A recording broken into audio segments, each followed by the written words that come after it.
Welcome back, guys. This is episode 6. If you don't know who this is right now, What's up? it's a shame. It's a shame. I'm here with Curtis Jones, producer, horn arranger, trombone player, very much into fashion, spiritual guy. Learned a lot from this guy all around.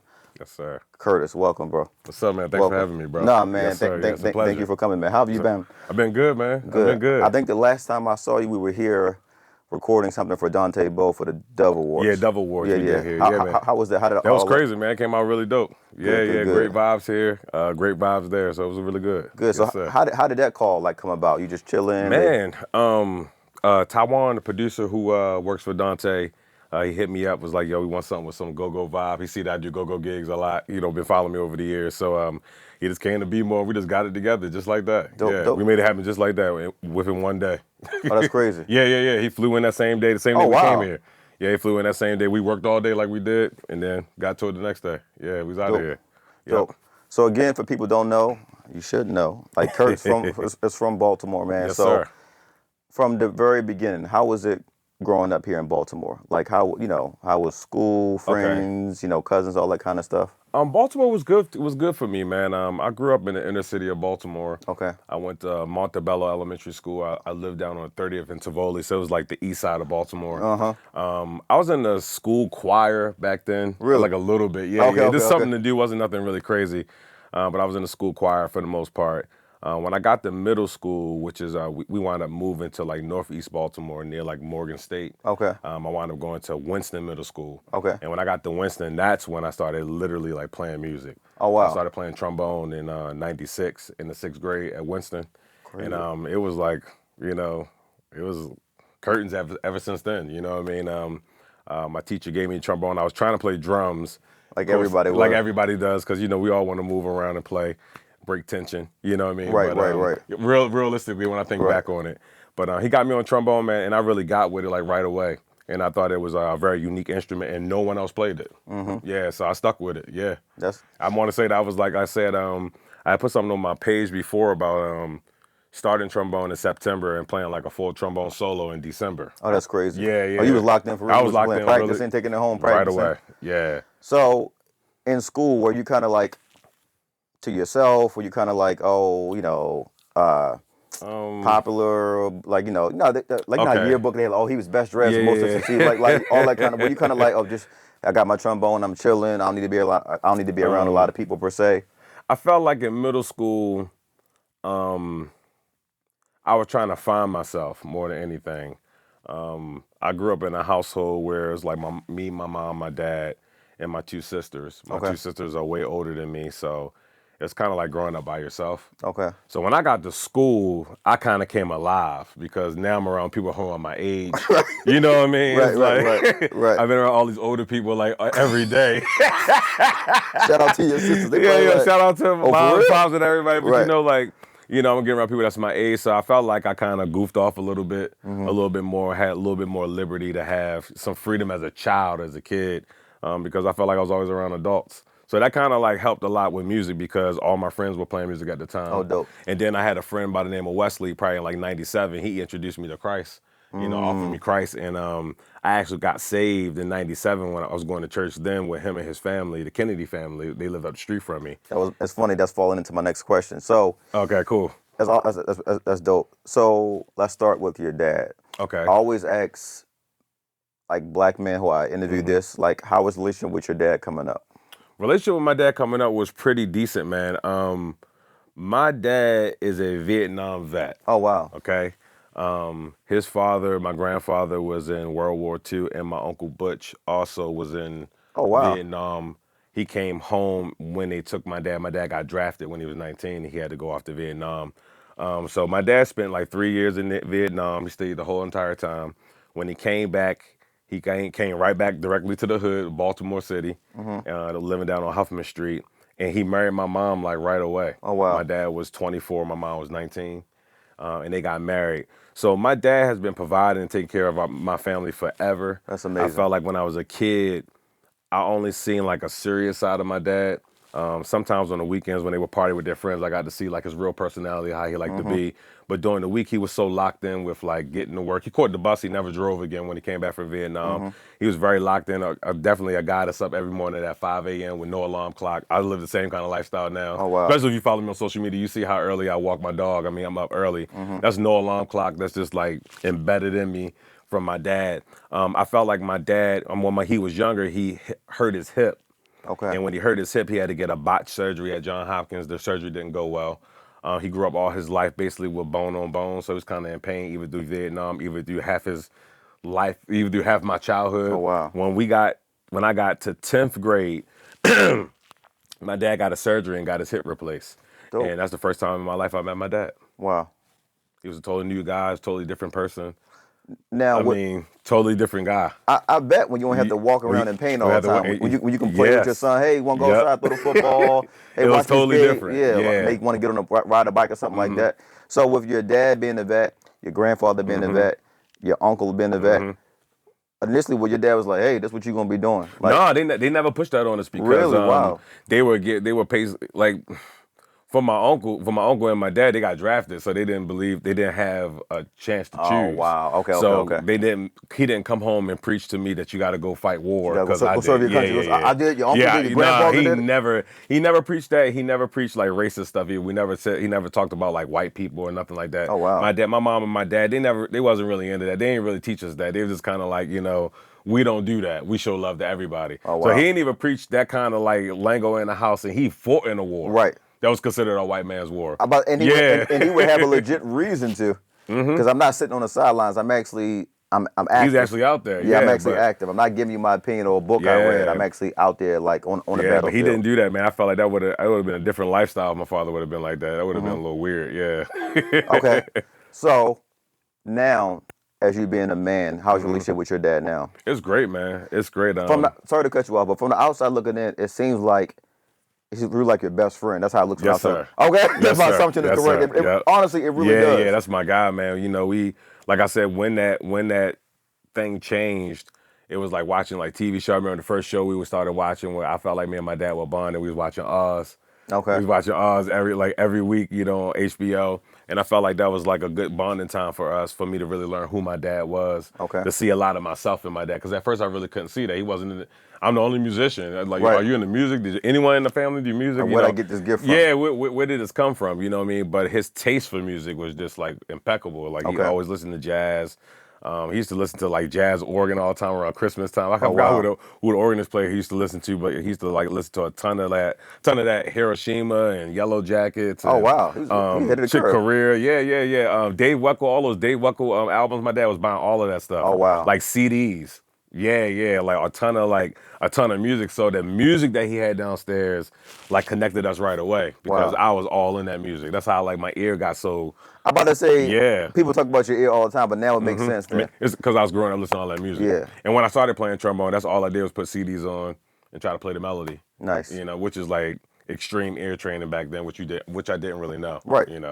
So yeah, but my relationship with my dad is really good. It's been a good relationship. We never really had none of that crazy stuff. Yeah, I think it's important for us as our parents get older to just, of course, that's my dad. I respect him, but to actually have a relationship with him, like we can sit down and talk. Like me and my dad, we can sit down and talk about anything, like life, marriage, depression, finance. Like hey, when you think about retirement, all that kind of stuff. I think it's important for us just to have that dialogue. Absolutely. With our parents. So. Your mom, how was your relationship with your mom coming up? My relationship with my mom was a little tough, man, to be honest. My mom lost her mom when she was very young. Okay. And she had to raise her sister at a young age. I want to say like maybe when my mom was 15, 16 years old, like around that time she was about to graduate from high school because you graduated a little earlier back then. Yeah. My grandmother passed away and my mom had to kind of raise her sister at a young age, and I felt like my mom never got a chance to really have a childhood. So in return, I feel like raising kids, you raise kids really hard. You know, kind of like a 15-year-old. This is how I did it. So yeah. Right. So at times that could be a little difficult. When you're creative. Yeah. I'm not like my sisters and them. I'm not like you know, the boy next door or like how my cousins are. I'm totally different. Right. I see things differently. I hear differently. I view everything differently. I really grew up as a creative. My parents knew that at a young age. My mom knew that right away with me. And I feel like we had friction because of that. Right. Because she wanted to normalize me and make me like, hey, be like the guys who like the football. I'm like, hey man, that's not really like what I'm into. I'm actually into, can you turn that Luther Vandross song up? Yeah. Oh, this is my song. You mind turning that up? And she was like, why you into that? Nah, this for grown people. I'm like, well, I like the chord changes. Like the chord change, what's that? I'm like, well, I like the way that it feels. That, oh wow. You know, I was different. You know what I mean? Wow. And I think my mom had a harder time understanding that until she actually seen the talent. When they started coming together, then me and my mom was like, okay, cool. So if you can remember, what are like some of the first moments when you believe that your mom saw like your talent kind of cultivate? Like, that's my Kurt. You sound good in it. Like what are some of the moments if you can remember? Let me see. When I was younger, and I actually have this documented. Me and my dad was talking about this the other day. I went to channel 13, that's the channel that Marty Bass is on. I remember that, yeah. Yep. They had a Christmas like thing that they were doing, and I was in the 8th grade at this time, but I've been playing the same like Christmas tunes and songs since 6th grade at this point. Okay. And we did a recording at Channel 13, and they aired it on TV. Oh wow. Yeah, and I remember my mom seeing me on there, was like, "Oh wow, you really playing trombone?" I was like, "Yeah, I told you I play trombone." And I'm on TV too. And I'm on TV. It was the first time she got to see that. Then right after that, we wound up doing like a small tour of like the Carolina with like my middle school jazz band, the Winston Middle School Jazz Ensemble. Okay. And we wound up doing that. And my parents came as like chaperones on the tour, and we was gone for like 1 whole week. After that, my mom was like buying me outfits and buying me like fit. Like, how many shows you got this month? Oh yeah, for this. If I had something at church, that's love. She would make sure I had the shoes. They used to clown me at church because I would come to church. I would have like matching shoes and a shirt and pants set. You know, I had my hair cut. I was like, well, she said we got performance, so I really got into that from my mom. Once that started, I think I was cool, and she really supported me then. But they didn't support me from the aspect of coming out to every show. Right. But aspect is like, we don't take no stuff. You know, if you're gonna do it, let's do it. Yeah, if you're gonna do it, make sure you're responsible. Make sure you're not involved in anything. It's just as bad as like being involved in something in the street. Right. Because that can also happen in music. Also, you can get taken advantage of at a young age when you have no parents around. So you just said they wouldn't come to every show. Like, so this question is for like young Kurt, not like Kurt as of now. At that age, like, did that bother you? Did you pay any attention, or you kind of like, look, man, I'm out here, like, I'm cool. They're not pressing me for nothing. Like, my dad not pressing me to be in the military. Or like, man, I wish they would come more. Did that bother you at all? It didn't bother me until I got older. Okay. And then other people are giving me all these accolades and coming out to the shows and seeing me with Tye and all these other different artists. Then it started bothering me then. It didn't bother me when I was in high school, in middle school and high school and all that stuff. I mean, I was still a kid. I was still having a good time in the city. I'm still learning music. But when you get to a point where you're traveling the world and you're away from your family, and then you come somewhere minute close, you're getting all this love. Yeah. Hey, like Kurt, oh my God. I'm in D.C. or I'm in Virginia. I'm actually physically in Baltimore doing a show with the actual artists I'm traveling the world with, and then you might not make your way out to that. Then you don't really get to see what's going on now. Yeah, you still have little Curtis in your hair from Channel 13 News versus this is grown up Curtis who's living in Philly. I ain't even been home. I've been traveling the world for 3 or 4 years. You know, so then when I got a little older, yes, it was a bit of an issue for me. Okay. But I feel like, and I don't know if this is moving too far ahead, but after I came outside of the Tye Tribbett thing, I felt like my family liked that more. Yeah, if that made any sense. No, like, you're not in the background. No, it makes you're not sense. like, you know, we going to see my brother play for whoever artist he playing for down at the Harbor, or they like that a lot more than it actually coming to the arena to see me play on stage with any other like artist. That's just kind of what I noticed. And them being parents, if you have children, you'll know why that makes perfect sense. And we'll delve into all of that stuff, but it makes perfect sense. So we talked about school. So we stopped at middle school. So middle school. When you got to high school, if I would have guessed, it's like you already got your feet wet. You went on you've been on the news. So how was the music scene for you in high school? Were you in any like jazz band, concert band, marching band, like any of those things? I did all of that, and oh wow, when I was in high school. In high school, I was in jazz ensemble, the same jazz ensemble that came from the Winston we all auditioned for Douglas. Okay. And all came over there all together, all 7 of us. So all 7 of us from the east side would travel from the east side all the way over to the west side to go to Douglas. Oh, wow. So my 9th grade year, I did jazz ensemble. I did big band for the first time, concert band, and you do marching band. Jesus. Yep. And because I had a deep voice, I did like baritone for concert choir. Okay. So out of those, all the different bands, what was your favorite one in high school? Big band, jazz, and marching band. To be honest, Marching band? I actually like marching Being band. out there in the heat? When we used to like play in the stands and stuff like that. Pep rally, basketball stuff like games. that would be cool. But like the parades would just be like, okay, you had to get used to that. But it's a part of your grade, so you had to make it happen. You know what I mean? But I would say as far as in high school, probably just big band, jazz, and marching band. And I used to like sometimes concert band when we play Christmas music. Okay. So I'm assuming at this point you're already in love with playing trombone. Not quite. Really? I'm in love with music. Oh. I'm in love with music at this point. I'm in love with the fact that I have something that gets me to the table. Okay. Yeah, but I'm still and young. You have your thing. Like yeah. Like, so I'm still young enough where I'm like, I might play a little trumpet or I might just try. I'm trying to figure it out. I don't know yet. I don't know yet. I don't want to lock it in yet. You know, Right. I'm trying to figure that thing out. But I was good enough where, you know, at the time when I was in high school, I'm still playing for groups in the city outside of school. So even though I was doing school, I had school, I still was like gigging with like, you know, community groups and stuff like that in church also. You know what I mean? would say my question is, when did you fall in love with music? Like really like, man, I want to pursue this as a career. Like I really, really want to do this. I would say when I was 15, I did Eric Scott and Company's live recording at Mars Music Store. At 15? At 15 years old. Was that your first recording? That was my first live recording. I was 15, 10th grade. And we did it. It was me, Will, and Marv. Okay. 2 trombones and a sax. And I remember we did that live recording at Mars Music Store.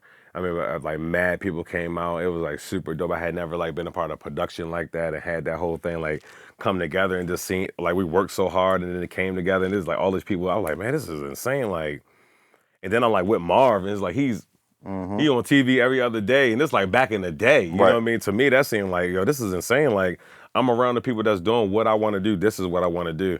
I fell in love with it right after that. That was it. That was it for me. Once I came out on that stage, performed at Mars, man, and then heard playback and then went back in. That was my next thing. You know. Once you heard yourself back, whether on the radio, like, oh, that's me, or whether on the CD, oh, man. did that click like, yo, I can really do this? Yeah, I can really do this. And we were still in high school. We still had like huge dreams of like, you know, doing like big records for so many different people. That was like my whole thing when I was younger. You know what I mean? Like wanting to be my own Mo Horns or wanting to have my own, you know, my own thing and travel the world and, you know, be on stages playing music for like a ton of different artists. You know, that was like a big dream for not just me, but for all of my friends back in the day, especially to get us out the hood, get us out of Baltimore. Like, oh my goodness. Yeah. Just the thought. Yeah. That's interesting because it's funny. I don't know how this is happening, but your responses keep falling into my next question. Okay, like, cool. I'm being so serious now. So you were talking about some of the artists you were playing with around the city. What was the first group that you were playing with? First group I played with, I think I want to say the first group. I can't say that I played for Eric Scott and Company because I really didn't. I just did that live session. The first group that I really remember playing for, I want to go on record. I could be wrong. I want to go on record and say the first group I played for was Darian Dennis and M.O.P. Wow. Yep. I want to say then. And then New Levitical Order started a little after that. Okay. You know what I mean? Who was? That NLO. NLO was like the name of the group. Oh, NLO. Okay, got you. NLO. Let me make sure we get that clean cut of that. NLO was the name of the group, which was Garland Collins, which was New Levitical Order. Okay. That was like the second group that I remember that I was a member of or a part of, but I remember the first one was Darian. Okay. Yeah. And it's kind of crazy because it kind of gets like clustered. Me and Will used to always talk about this because when we came out on the scene, we got hired for all those people all in the same year when we was like 15. So it gets real jumbled up if like we played for Eric, Darian, Garland, Steve McCoy, or Johnny. That's on You here. see what I'm saying? So, it's like we played for all of those guys at 15 all the way up. And that was funny. Yeah. I want you to see this in real time. Like it's falling into my neck. Look. Yeah.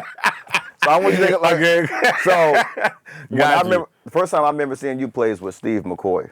Okay. Yeah. So Steve is a great writer, great musician, great producer. I just sat down with Will McMillan. He was saying how much stuff that he learned from Steve, how he still attributes a lot of stuff to Steve. So how was that process working with Steve? Man, I really like working with Steve. Steve was the I can tell you my first story with Steve. He used to play at this church called St.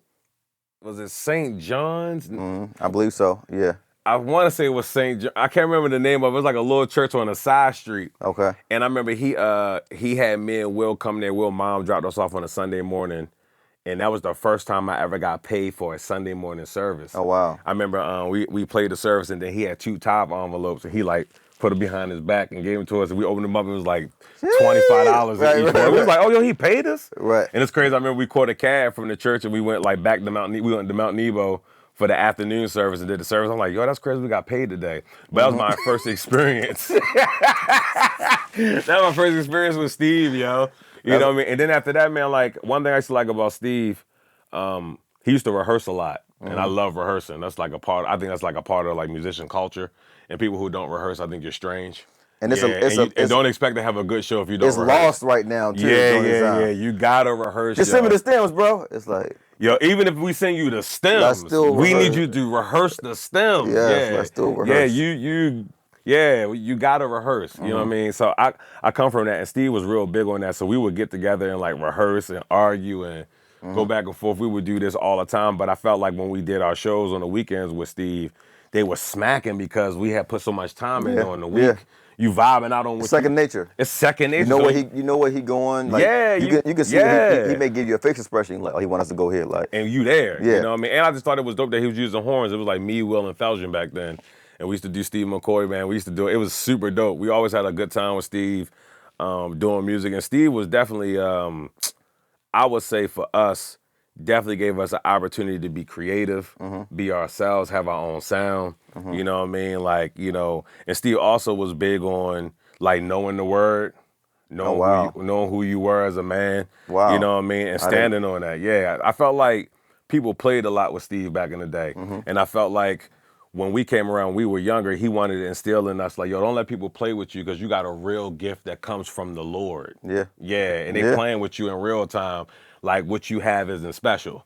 So I felt like when I met Steve, he kind of like instilled that in me or in us. I feel like, you know what I mean? Like, yo, don't take no stuff from nobody. You know what I mean? Like this your gift. You are providing a service for them. You are providing a culture for them, a sound. I mean, look at how much like no one started the music culture at Brown Martin's church. That was Steve. 100%. 100% Steve. 100%, yes. All the cuts, all the stuff. Musicians who had no like opportunity, nothing to do. Yo, come to my church on Sunday and play bass. Come here and play bass. Vernon, all the people, they were at Brown Martin's church, man. Yeah. Like if Brown Martin's church would have had the cameras you got right now back then, he would have been viral. Years ago. Yeah. Just based off the music alone and what they was doing there. So that was all Steve. Steve created that. And I was glad to be a part of some of that. You know what I mean? It was kind of wild, you know what I mean? Because it's so Baltimore. Right. Yeah. You know what I mean? And I really like that. I have never shamed away from like being part of the Steve McCoy, Antoine Spence clan. I felt like they were some real niggas. Yeah. And they didn't play no games. They was about their business and they taught us to be about our business. And I felt like as years went on, I felt like the same thing or the same drive that they put in us came back and bit them in the butt. Pause, you know what I mean? Yeah, but honestly, because it's like you raise us to be like this, but when we come back to check to see if the standard has been raised, we get all this opposition and we different. We Philly niggas, we trying to be like this, we trying to be like that. When I'm being who you taught me to be. We being who you taught us to be. Yes. Yeah, you didn't know that we're going to develop into this man, did you? Right. And I understand. Yeah, you understand. I understand circumstances has changed, but I'm being who you taught me to be. Yeah. And I think that's sometimes where when some of us are on the start or on the come up, it's like, yeah, blah, blah, blah, blah. And then as soon as something takes off, it's kind of like, hey man, but don't forget I did the blah blah blah. Yeah, And it's like all this rope pulling stuff I coming get on. it. You gave me this opportunity, and I appreciate it. I do. I still attribute a lot of this success to you, but I also am a man now. I also have duties and responsibilities and families that I have to take care of. And like you told me, value your gift. Don't play. I have to do it right now. So during those rehearsals with you guys, was that, now I don't want to insult you, but was that the first time where you like arrange your horn parts together? Like, hey, you take this harmony, or hey, we was already doing that with Jarrett. Oh wow. Yeah, at Mount Nebo. I mean, me, Will, and Jarrett Baker, and Kevin Ellis. My boy Kevin Ellis, he was to be at the church. We kind of were already doing that at Mount Nebo. Oh, dope. Yeah, so everything that people were seeing from us from the church side, horn playing wise, that was definitely like a Jarrett. What, really? Kind of thing. Yeah, the horn parts and stuff that we were playing, we couldn't hear those harmonies at that age. It was Jarrett. What to say, y'all were young as crap. Yeah, it was Jarrett. Like, he would like play it on the organ, and then my boy Neil would like write the notes down. We laugh about it all the time. Wow. Neil would write our notes down. He was like, "Yo, so what is it? Is it an A? Yo, you put the little B thing above the A when it's an A flat, right? Like, yeah, that make an A flat." And Neil would write the notes down for us, and then me and Will would go home and like get together and rehearse the notes. That's dope. With the rhythms, because we didn't really understand like where all our fingerings and all that stuff was at. We didn't know that yet. But Jarrett would teach us the horn parts. Then we would come back and we were like, "Yo, we learned it." And then we would do like a whole intro. We just keep rehearsing it, and then we go do concerts, and then we'd be like, "Yo, what is that like? Yo, how y'all doing that?" Right. Yeah, like, well, you got to be able to hear it, you know what I mean? But you also got to be able to play it. Yeah. You know what I mean? But a lot of the arranging when it first started, that was definitely like my boy. That was definitely Jarrett Baker, yo, for real. And it seems like you and Jarrett has had a long-lasting relationship for a long time. Yes, sir. And for somebody like yourself who's accomplished, who's traveled all across the world, and you come back here and you not make the people who helped you on your journey feel inadequate. Wow. Why is that so important to you? Because like I said before, anytime I see Jarrett, he's always like, "Oh, Kurt, like even if you're in town or even if it's a show, like why is that so important to you to be that same Kurt who he invested in early?" Man, well, number one, we friends. It's a brotherhood. It's a friendship. We all got married together, man. We was all in each other's weddings. We so and so and who's to each other's kids, to people's kids. So it's like, we still living life together even now. You know what I mean? So when I come home or I'm at shows and stuff like that, I expect to see my boys. You know what I mean? Because they're who I'm talking to when I'm on the road anyway. Yeah. You know what I mean? And it's crazy that you say that, man, because friendship itself is a full-time job. You got to work at that. Me and Jarrett or my boy Neil or Will or any of us, man, we wouldn't still be friends if we didn't work at it. You got to work at friendship. You got to reach out to people. You got to keep not a great space open, but an area of love open. You know what I mean? And openness with your friends and even with your family. You know what I mean? So that you guys can evolve and grow together. Yeah. You know what I mean? When you move too fast and leave people in the dust, like you're saying, that's where evolution gets a little misconstrued because you can't grow properly. You know what I mean? Because you're departing too fast because of something that you want versus something that you need. Right. And I try to stay away from wants out there on the road and try to stay exactly with my needs. And I felt like my friends are what I need to withstand like the wiles of the devil. They really help me, man. They really help me stay focused. Yeah, for real. So I'm real big on that. I did not grow up with any brothers, so I do not forsake the fellowship of the brotherhood. I just don't. Same here. No brothers was. Yeah, so you already know. I'm big on brotherhood, like just looking out for each other, being on the same page, being able to have conversations. Like we said earlier off camera, I feel like as men, especially black men, we can't be vulnerable to a certain extent. We feel like we got to hold like this moniker or this big no, but sometimes, bro, like if that spirit of depression hits you or if that feeling like I'm not good enough hit you, you got to be able to pick up the phone and call a brother, because that's all the time. That's not something you want to necessarily tell your girlfriend or your wife or your sister. You're like, man, I don't want them knowing. Like, you know what I mean? I think it's good just to have that brotherhood where you can really be honest and like, yo, man, that's what I don't know why I'm feeling like this. Like, Kurt, what's wrong? Like, I think that balance is really, really good. I think it's amazing that you still, the same people who you got out the mud with, you're still rocking with. It says a lot about your character, man, and it says a lot about their character, because you can say what you want. A lot of times when people see that and they seeing you being elevated, they say, oh, he over here, he traveling here, he playing with John. It's kind of like, Yeah, I texted him like 2 days ago. He didn't hit me back. See, like, yo, now he got like he getting arrogant now. He's like, nah, bro, I was in rehearsal and I caught a flight and I messed up and hit you right back. Yeah. Like, so I think sometimes those little spaces where somebody not responding, you feel a certain kind of way, they feel so. It's like, now we got this underlying issue that's not even really real. Yeah, that part. It just feels like something because I missed a text. So I was on the flight and I've been dog tired, bro. My bad. So I think that's cool that you guys really, really have that brotherhood. Yeah, for sure, bro. It's a blessing. Yeah, absolutely. It really is. So yeah, the first time you heard Jeff Bradshaw. Jeff Bradshaw, yes, sir. The first time you heard him, what went through your mind? I had never heard trombone like that before. Maybe a little bit. It was this guy that went to Winston. When I was in 6th grade, Lorenzo was in the 8th grade. And I don't know where Lorenzo is. Shout out to Lorenzo, wherever you are. Man, I saw him in the airport like years ago. Okay. But Lorenzo was a House of Prayer trombone player, and he could really, really play. Okay. And he went to City High School, and he did extremely well at City. I don't know if he went to college. I never really seen him like that. I never saw him ever again like that. But that was like my first introduction to that style of playing. But Jeff Bradshaw's was just like elevated like 100 times more. Yeah, I had never heard notes that sounded like they were falling from heaven. Right. Yeah, I had never heard that before. I never seen a trombone player that was just like doing his own thing, and he was by himself. Yeah. You know? And playing lines that you would normally hear a trumpet player play. For real. Like, yeah, you're not supposed to be playing that line. And knowing when to do it. Yeah, because it's not needed on all parts, and when you know how to like rip it from the top like that, it gets insane. It can get insane. So when I first heard Jeff Bradshaw, I think it was I went to Church of the Redeemed. Church of the Redeemed used to have the drums up in like a booth back in the day. I think it's like a yellow like tent. Okay. And I want to say that like it was either Boots or Spank playing drums, and I just remember like seeing Jeff Bradshaw playing trombone. I was like, that's a trombone player?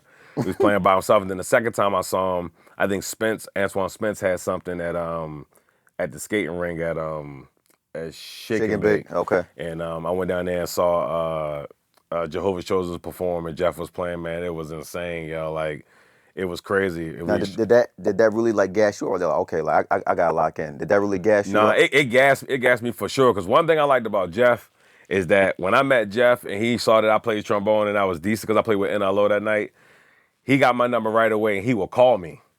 Really? Yup.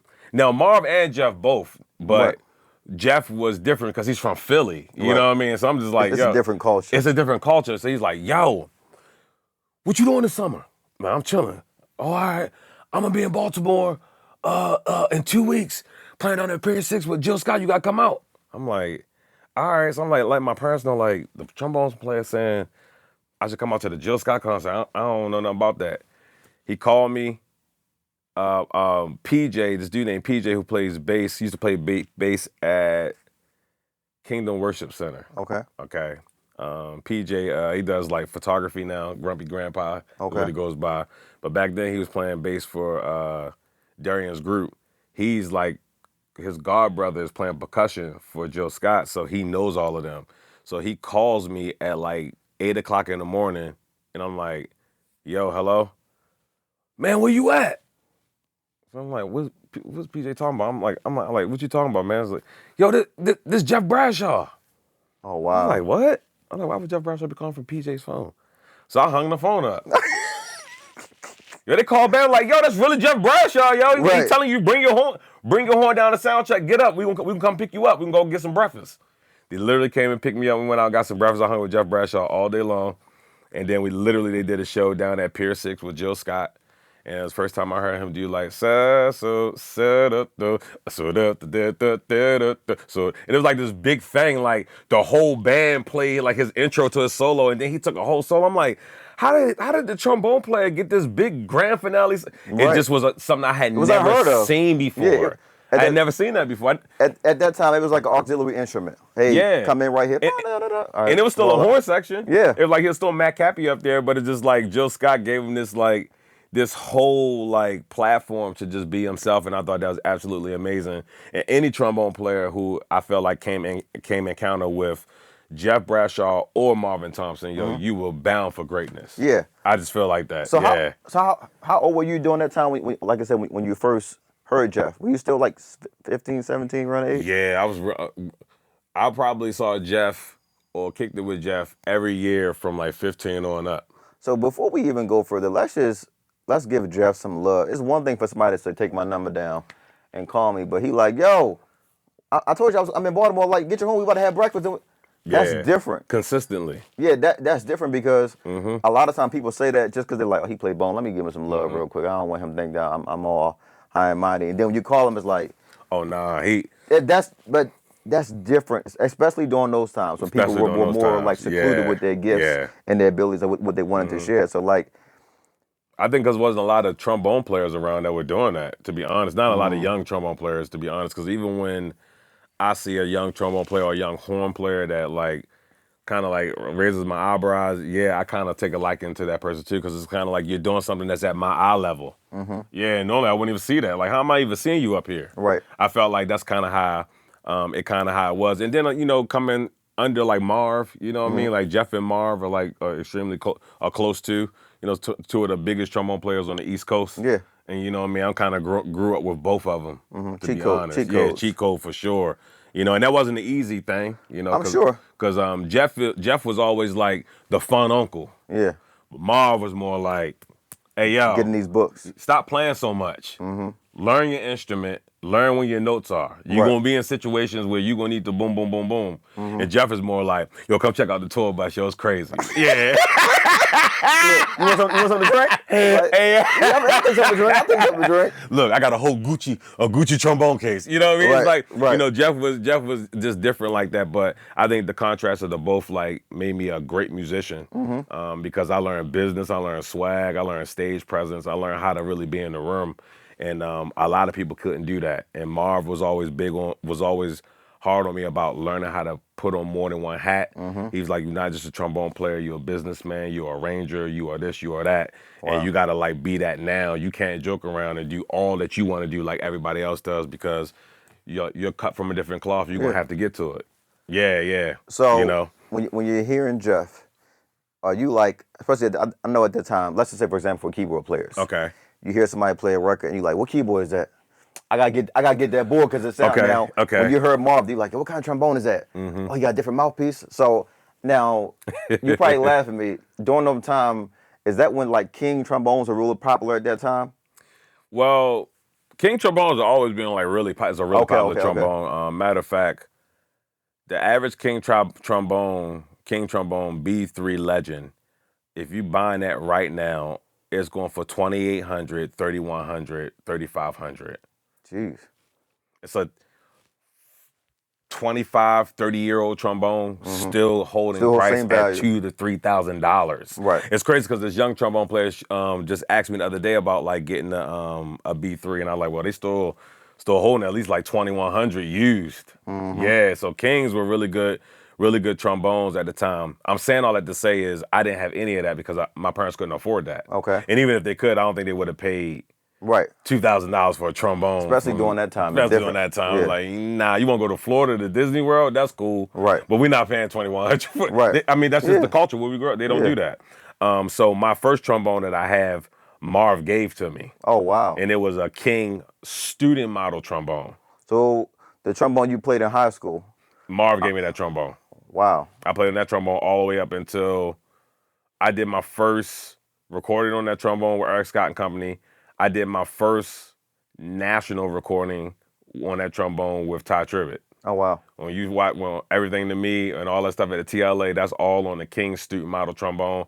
I traveled for a long time on a student model trombone because we get it from the mud. I ain't really know no better. I didn't know about like mouthpieces and all that. I didn't know that. We didn't grow up doing that. We just grew up like make sure that you know the notes, make sure you can play it, So I played on a student model horn for a long time until I bought my own professional horn, and that was maybe 2 years before Stand Out. Okay. So I would say I didn't get my first professional trombone until 2006. Wow. That's crazy. And I spent $2,000 on it. It was an Irby Green Jazzy special trombone that I got from like this pawn shop in New York. And it still was going for almost $2,000. Yep. So, Marvin Thompson. We talked about Yes, Jeff sir. Bradshaw.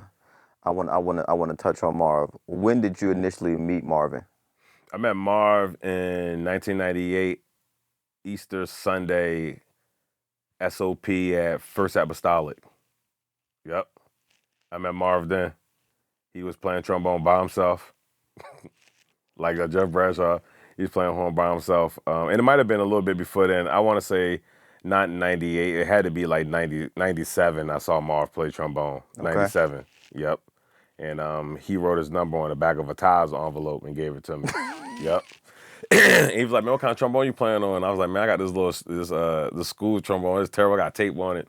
And he was like, man, come on over to the crib, man. So I went over to the house and we was like playing, playing on trombone. And he had a couple of times I went down to the church. My mom took me down to Bethel Temple. Okay. And he would let me play on his trombone and be like, first time I get to play on the horn. He had got a new Yamaha trombone, so he was letting me play on the King. Mm-hmm. Now, I was telling this whole story so that you can see that Marv had traveled the world for years. He was playing on a student model trombone. Mm. He's giving me the horn that he was playing on. You know what I mean? Because like we get it from the mud. You know what I mean? Like he's had horns that he's bought that's been stolen and lost and stuff, but he still had that horn. Mm-hmm. So that horn was like his like bottom horn, and he gave me that. You know what I mean? So I thought that was like, I really appreciated that. You know what I mean? And I took that to heart. I took that horn so serious. I cleaned it all the time. I'm still like that with my horns, you know. Mm-hmm. Take real good care of my horns. But he gave me that trombone, and that meant a lot to me. And I tried my best to honor him and honor that, you know, because I had an instrument that I felt like he did phenomenal things with. And it was in his presence and his grace. And, you know, even though he's still here with us, you know, he's not gone or anything like that. You feel me? But still, like, you know, I have a ton of respect for Marv. He really showed me the game. And he really, like I always say, he really even like pat his hand on my back to say like, yo, this approval, y'all can even use him. Mm-hmm. You can use him over me. That's amazing. Yeah. Selfless. Yeah, for sure. Marv is definitely, I mean, we talked this morning. I talk to Marv often. You know, we live life together. That's what I mean? Real talk. You know, any problems that we have, we iron them out. We figure it out. We don't do the little boy thing. We don't run around this. We don't undercut each other for gigs. On social media. Yeah, we don't do that. Even when we have had trouble, we had trouble with a gig in the past, and we just talked it out. To be honest, I actually ran from it because I didn't want to deal with it. And he came to me, and we worked it out. You know what I mean? So it goes to show you, like, you know, there's honor amongst us. We're not just, like, willy-nilly and through this stuff. Like, we are building culture and, you know, evolving together as young and older. You know what I mean? So that's to all musicians. I think you got to still, like, be in contact with your OGs, man. They know a lot. There's so much wisdom there for what you need. Corey and I just talked about that, bro. And I told Corey, it's really good you said that. And I hope people really see this and they understand that. I think now, in this climate, in this culture, people only respect their OGs if they're still very much so active. If they still have accolades beside that name. Oh, you still touring? All right, I'll listen to you. But if I'm coming off a tour and you're not working, it's like, yo, man, you gotta be responsible. Man, I'm not. Come on. Who you playing for right now? Right, so that's like that's really the culture right now. I see it happen a lot. It's like the younger generation only respects you if you're currently working on something. If it's an artist that they admire that you're working with, they like, okay, I need to listen to him. He said be on time. He said I need to make sure, like, okay, I got a gig in LA. I make sure I book my plane ticket. I listen to you, but it's only during those times where they listen to you. Yeah. So the reason why I initially brought up Marv because I remember seeing the clip that went crazy over. Now, at this time, you guys were playing that CRL, and there's a clip of yourself, Marvin Thompson, Thaddeus and Aaron, and Tim Green. You guys are playing a Christmas song. Yeah. Dun, dun, dun, dun, dun, dun. Yeah. And I'm watching it, and I'm like, wait, that's Kurt, Marvin, Thaddeus, and Tim Green? What's going on? Like, so my first question, and there's a quick pause in the first question. Were y'all actively playing together at the church at that time? Or was it like a special service y'all just happened to do? Because that lineup is insane to have it every Sunday. Nah, that was a special service. Yeah, it had to be a special service. Now, Marv did play at Redeem. You know, me, Marv, and Will played at Redeem together. Right. And then me, Marv, and Theljan played that Redeem for a while together too. Okay. So that was Tim was the only person that was coming in that was extra. Okay. I think Will wasn't there or Will couldn't do it, one of the two. Okay. Yeah. So now back to that moment. I remember watching that moment. I'm like, yo, this is crazy. And like the whole video was essentially centered around you guys. Yeah, I don't know right, if you've right. seen it in forever. Right. Oh, yeah. It was like a Christmas joint that the horns did for the church. I still watch it. If you go to my YouTube history right now, if I pull my phone, you go to my YouTube, he'll be like, oh, no, I still watch it. So I remember it at the middle portion, because Adam was playing bass. I remember at the middle portion, like all you guys get a solo, and you guys are coming right after each other. Oh, like, wow. Yours, yeah. Yeah. Tim Green. I do remember that. What's going through your mind right there? Like, you're playing with a bunch of talented players, and we vibe and we have a good time. I would assume there's a sense of like, I'm on cloud 9 right now. Absolutely. Absolutely. Yeah. Just trying to like fit in, you know. Because it was you get first. In when I fit you in, went right. first, then Marv, then Delge, and then Tim. So it's like, yeah. How, like you know what I mean? Like, is that something that, as far as that rotation, that it's kind of like whoever jumps out first, grab it? No, we kind of like ran it down like that. We kind of rehearsed it like that. Yeah, we kind of rehearsed it like that. Normally they'll put like, I was just saying for the they'll put the less experienced first and lead the best for last. Okay. But I don't know if you remember doing that. Dell played trumpet and he played flugelhorn. He played flugelhorn too. Yeah. Yep. He surely did. Like, so when you're saying that, is that something like, if you looking back at that, is that something you want to do more of? Well, those type of arrangements and things like that. Yes, I wish that we had more of a space to do that. I just did something at my church, and it kind of gave me an idea to kind of do something like that for Christmas, like with a big band, horns, and like kind of like make it like funky, and make it like a vibe. But I wish that we had more opportunities to do things like that. You know what I mean? But it's just kind of like, I mean, weird.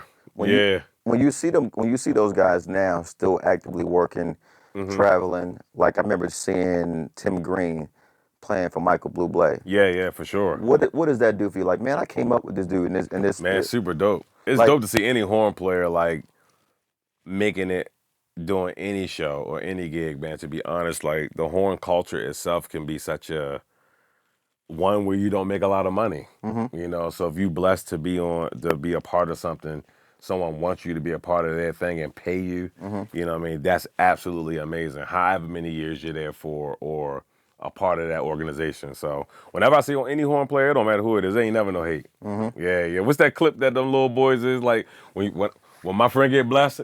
Oh yeah. That mean God on my block. I mean, God, listen, I see it like that. I've been God on my block. Right. You know what I mean? Anytime I was I could tell you a personal story. I said I was home and I was watching, was it the Super Bowl? I was watching the Super Bowl and Erica was like, you know, do you think a trombone player would ever like do this, like the national anthem or like, you know, for Super Bowl? I was like, I don't know, it would be kind of odd to do this here, a trombone player up there like just playing. They have guitar players do it. I was like, they do it. I said, but we just never seen it. And then the Super Bowl came on and Trombone Shorty was on there. And he does a lot of stuff for UFC too. I don't know if you've seen him on UFC. He does a lot of stuff on. And he signed to the same trombone company as me now.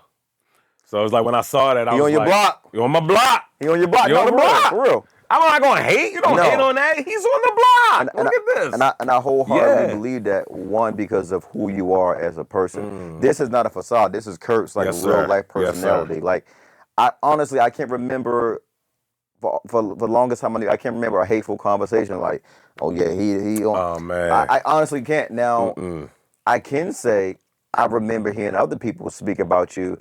And I'm gonna be honest, it wasn't necessarily in a negative way, like a horn player. It was more like, man, I wish I was afforded those opportunities, man. He's so blessed. He get to be in there with Mark. And now, if you look at it in hindsight, I told the guy playing, I like, man, he working too.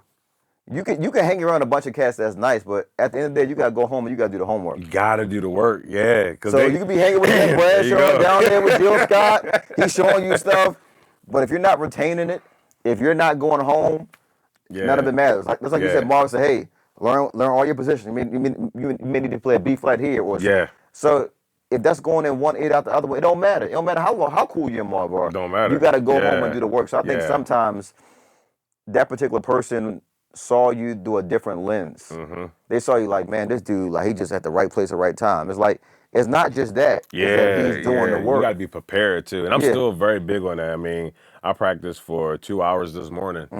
You know, this just cause that's just a part of my nature. You know, like you got to be prepared for the opportunity. You know what I mean? It's not just who you hanging around. Yeah. So at the time, you were actively playing at CRL, right? Yep. So who was the band there? I believe Adam was there, right? Adam on bass, Mondo on drums. Adam Johnson on bass, Ramondo Johnson on drums, Jarrett Baker on organ. Wait, that was Jarrett on organ for the Christmas joint? I believe so. No, Stephen Ford probably was playing organ then. Okay. I think Jarrett was gone by then, but when we first was there, Jarrett was Jarrett. Okay. It was Jarrett and Justin. I think Jarrett was playing auxiliary, Justin was playing main, and Brother Milton was playing organ. You say Brother Milton? It was Brother Milton. I was on Minister of Music, brother. Shout out to Brother Milton, man. It's funny when you said Brother Milton, my bad. Because that's Mondo's dad, That's right? Mondo's dad, yeah, Brother Milton, man. And Brother Milton was actually a good Minister of Music, man. He always wants to pray. I was saying Brother Milton. Like, come on now, fellas. You know, God got something else for us. We got to stay prayed up. All right, let's get into this rehearsal. Right. That's Mondo's dad, right? That's his dad, yeah. Okay, yeah, but yeah, I was like, Lord, I'm like, that's not. Yeah, that's his dad. That was his dad. But that's dope. That's dope. Yep. So it was super dope, and we had like a whole little squad there. All right. So you had Adam on bass, Mondo. You got Justin on mains. I'm calling Mr. Milton. I'm going Brother Milton. Mr. Milton. Brother Milton. Worse, actually. Brother Milton, man. Brother Milton. Show some Brother Milton some respect, man. Brother Milton on organ and Brother Milton on organ and Jarrett on auxiliaries and Justin on main. How was that during that time working with that? We had a good bunch time. Of talented guys like that. We did a couple of sessions together, which was super dope. We did Church of Redeemed. Was that Terrence Henley? Well, we did Terrence Elder Huntley's session, but we Celebrate. did yep. And then we did CRL had their like church recording. We did that too all together. I think we did all together maybe 2 or 3 sessions together as that like church band with Stephen Ford. Nice. Elder Stephen Ford. So I thought that was like always super dope. Now, people always have high regard for Stephen Ford. I mean, when I was young, he came to my church. My parents like, you don't know who Stephen Ford is? Like, my bad. I don't know. Like, yeah. So how was the experience like working with and playing with Stephen Ford every Sunday? Stephen Ford was definitely like no nonsense. No nonsense. His musicianship was extremely high. His stewardship was really good. His discipleship was really well. He had like a corporate feel, you know, how to speak in like multiple different rooms.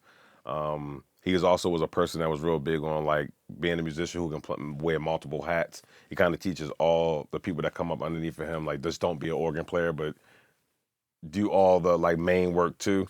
So being there with Stephen Ford was kind of dope, you know, at a young age. But he definitely was no nonsense. You couldn't come late. You had to like, you know, for me, I traveled a lot and Justin traveled a lot back then. We had to like definitely report to him, let him know what our schedule was, what Sundays we were going to miss, what rehearsals we were going to miss. So it was definitely like working like at a corporate job. Like he definitely came in and ran the auxiliary like that. And it helped me to kind of like boss up in a lot of ways, you know what I mean? And he was real big on like knowing your word.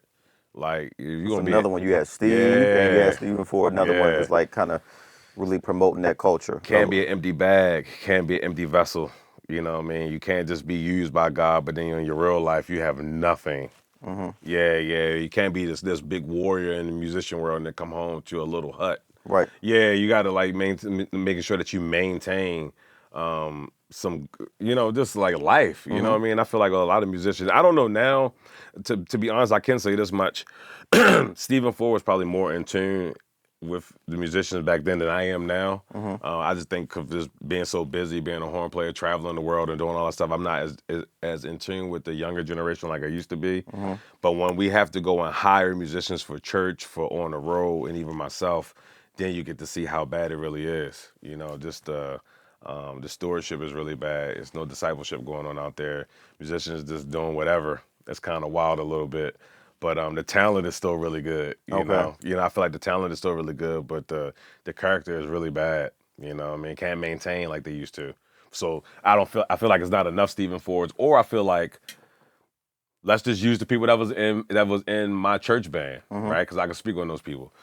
Adam, a Jarrett, a Justin, a me, a Will. You know, us as people have to transition into that position. Very true. So if you ain't on tour, you ain't got an album out, be an educator. Yeah. You know, they do it in college. They do it in like the real jazz world all the time, right?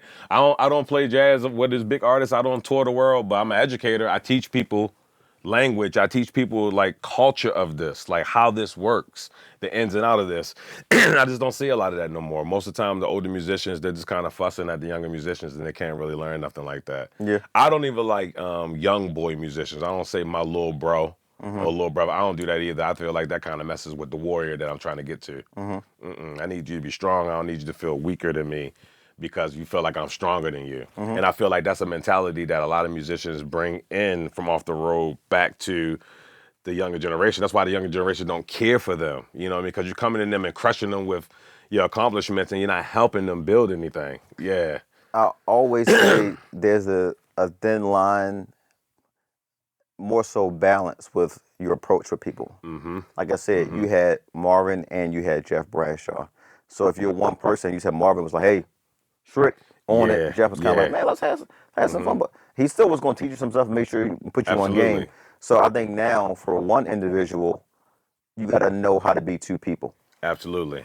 So because you're not going to get anybody just be like, but you got to know your course. Like, man, you know your tritones, like you got to know your scales. Like, they're going to be like, I'll learn this on YouTube. You ain't going to talk to me like that. I'm a man at the end of the day. Like, you know what I mean? Like, so, and people are coming from different environments who are not necessarily raised in church. So they coming from like, yo, I love my instrument, but you're not talking to me like that. Yeah, I don't have to be talked to crazy to learn. Now, you don't. I think there's a time and a place for that when you guys build up a rapport and that person, let's say they're sagging off of being lazy, and you know I can talk to him or her in this way, and they're not going to get offended because Kurt has, I was feeling down, I would call him, he lifted me up, he gave me scripture, but so now he's not just trying to like, beat me down, he's trying to lift me up. Trying to lift you up, trying to show you. That's the difference. So you're playing at the church with Justin, you're playing with Adam. Like, did you ever think those guys would be in a position they are? They're also like yourself, doing recordings, traveling around the world. Like, did you foresee that playing with them at the time at CRL? That they would be where they are now? Yeah, for sure. Okay. I feel like I've always had high hopes for my friends, and my friends have always had like high hopes for themselves. So it's good to see people accomplishing things that they might have even said in the group chat or in passing when we were kids. You get to see that, you know, the evolution of like their thing and what they're doing. You know what I mean? So no, I definitely seen that when we were younger. I mean, if they wouldn't be doing that, I would be kind of concerned. Okay. Yeah, right. For sure. I would be kind of concerned. Like, well, what else you gonna do? I mean, you spent your whole life doing this. Right. That makes sense. You know what I mean? So you know, but no, I feel like all those guys in their rightful places are doing extremely well and probably going to continue to keep doing well, to be honest. Yeah, a lot of major sacrifice there. Yeah. You know what I mean? For sure. And I know it's like, it used to always be like kind of rumor back in the day, like we used to have like a bad rap as like a group of friends or a group of musicians, but they're like hard workers, man. You know, really, you know, savants at their gift. You know what I mean? From Justin, Jarrett, Mondo, Little Mike. You know, you go down the list of all those guys, Will, Thaljan, all of those people are savants at that thing. That's why they move like that. That's why they're always going to be in the pot. Right. You know what I mean? At some point. You know what I mean? Anytime you're not seeing them in the pots because they're choosing not to be there. Right. So no, I definitely believe wholeheartedly in all of them being extremely successful. Yep. So we spoke about earlier about, you said a friend, you went to church with one of your friends. I think you said initially. Oh, when I first got saved? Yes. Yeah, my boy Wesley. Okay. Let's talk about Wesley. I think that's the reason why I think that's important. I'm very interested in it because your parents weren't necessarily church people. No, not at all. Nope. So for you to grow up in an environment where your parents are not like really like, oh, we got revival, come on, get your shit on. Yeah. But a friend, Wesley, introduced you into God in the church. Like, so how did that come about? He was, I want to say we was on like we was either at school or something like that. He invited me to church on a Friday night. He's like, you should come to my church, man. There's a lot of young people there. Like, it'd be fun. Y'all like, okay, cool, I'm going to come. So I wound up just going to church with him. Now, have you been to church before at that time? I mean, only for like Easter or like okay, weddings. like regular people, regular stuff. But Christmas. I never been to church for like. I remember one time me and my mom went to Higher Dimensions at the Palladium for a Hezekiah Walker concert when I was young, because my mother like 99 and a half on due. Okay. Yep. Right. That's the only time I remember going to a gospel concert in my entire life when I was younger. Okay. We didn't go to church. Okay. So yeah, outside of that, I had never been to church. So the first time Wesley invited me to church, I got there. It was like, it was a lot of young people there. Like they had like an awesome choir, and it was like the music was dope. I was seeing Jarrett and all of them for the first time. I was just like, this is actually kind of dope. Like this is kind of cool. So for off and on until like '99, I would go back and forth. Okay. I would go for a little while, then drop off, come for like a couple of months, then drop off. And then when I got to high school, I like consistently just kept going to church. It was just like more the culture there for me. Wesley, that was my question. Yeah, because more the culture for sure. For you, that was a big question. Mm-hmm. Only reason I asked you that, because for you to be in middle school and somebody come to church, you like, yeah, leave the streets of Baltimore to come to do that. I'm about to go. Me and my friends about to go ride bikes. Yeah. About to go ride bikes. You feel me? No, I'm good. Yeah. So like, I think that's an important thing, because I would say he had a long-lasting impact on you. For sure. By introducing you to church and introducing you into God. And they let me, it's basically like I adopted the Kennedys, his family, as my church family. Because I feel like when you're in church and you're by yourself and you're not a part of a family, you kind of on the island. Yeah. Churches are built up of like communities of families, you know what I mean? So coming in with the Kennedy family was super dope for me, because they were well established at the church and they were a big family. It was Wesley, Neil, Kia, and Lance. It's four of them. Mainly people just seen Wesley and Neil because Neil was on GA, but it's a whole family of them plus mom and dad. So it's like it's a whole household. So them, and they lived up the street from me. Like up the block, a couple blocks up. So it was in the same community too. So we growing up together. So it was kind of dope to be like going to church with my homeboys who were like I was playing basketball with. Right. You know what I mean? And we do music. Right. You know what I mean? So you're learning about God, learning about the Bible at a young age. Now, when you coming back home to your parents, are your parents like, not necessarily say they have an issue with, but they kind of like, you going to church again? Or they didn't really bother them? It didn't really bother them on the weekends. My mom wasn't really with that like Bible stuff on like Bible study stuff on Mondays and Wednesdays. She wasn't hearing that. She was like, nah, you're not going to church. You're not going to Bible study this Wednesday. I'm like, but it's the summertime. Nah, you're not going. Now, did she want you doing something else, or she's like, you're just not going to church? She's like, you're not doing that. Like, right. We ain't there. You're not going to keep doing it. You can do it on Sundays, but you ain't going to keep going every Wednesday. Nah. I let you go a couple of Wednesdays ago. Now you want to go again? What's there? What's going on there that you need to be there 3 times out of the week? What girl you talking to? Yeah, she looking at it. Is it the light-skinned one? She looking at it like that. So, right. So it was definitely a little bit of that back and forth with that. But when my dad has this rule, or had this rule when I was younger, that when you turn 16, you are considered a man. So when I turned 16, I could go wherever I want. So when I turned 16, I just went to church as much as I want. Because, then my dad was like, you got rules, but we're not governing you like that. You are considered a man. You're not a child. I think that's dope, because usually parents are trying to force their kids to go to church. And then the kids like, no, I'm good. Or they go there, they like, I'm gonna sit all the way in the back and don't bother me. Yeah. And if you get on my nerves, I'm going downstairs. Like I seen I seen people force their kids to go to church, and their kids will come to church and they'll sit all the way in the back with a hat and some glasses on, like, don't bother me. Yeah. And it'd be weird, because you're like, ain't that so-and-so daughter, son? Yeah, like, he's totally disconnected. Yeah, so like, I don't think it's hard to force that on your child. But I think the fact that it was your friend and you kind of went so like haphazardly, which is free. Like, yeah. Like you said, I'm playing basketball with this dude. Why not go to church and see what else is there? Yeah, we kicking it, we having a good time, and we get there and it's like I'm actually enjoying myself. So I'm just like, yo, yeah, this is a vibe. You know what I mean? Throughout middle school into high school, we wound up both going to Douglas together. And then when we graduated from high school, at this time, I am now best friends with Wesley and Neil, his older brother. Oh, dope. And Neil goes off to Temple and to be a part of GA. I go off to Philly to be a part of GA. And Wesley goes off to Philly to play football for like a private college. Okay. So you see how much that, how connected we are in life when it comes to that, like that brotherhood, that, you know, like that thing still is with me. It's with me all the time. That's why I'm saying, like, you know, you can't forsake the brotherhood, bro. You know what I mean? Yeah.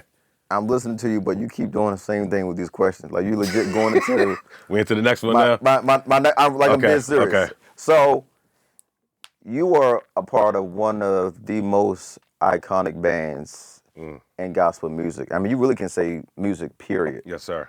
Because it wasn't just locked in the gospel. You guys were playing with Floetry, like a lot of different artists. So, what did it feel like during that time when you guys were really traveling, performing, doing sessions?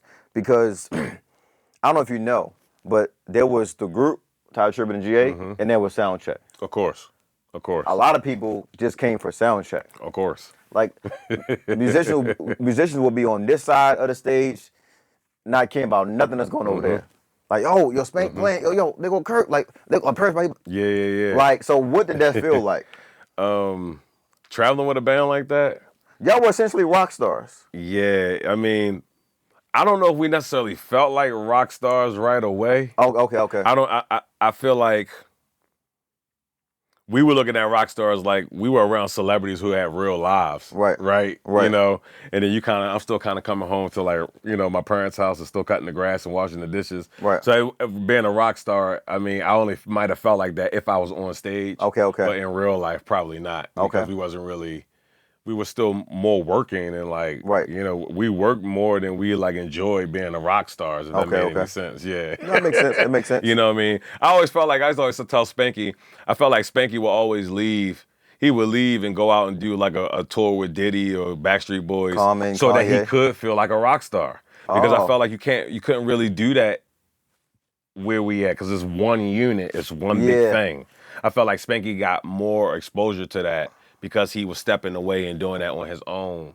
Yeah, for sure. Like, when you personally having a conversation with Pharrell about your drum playing, and then you come back and do a GA gig, that's a little different. Yeah.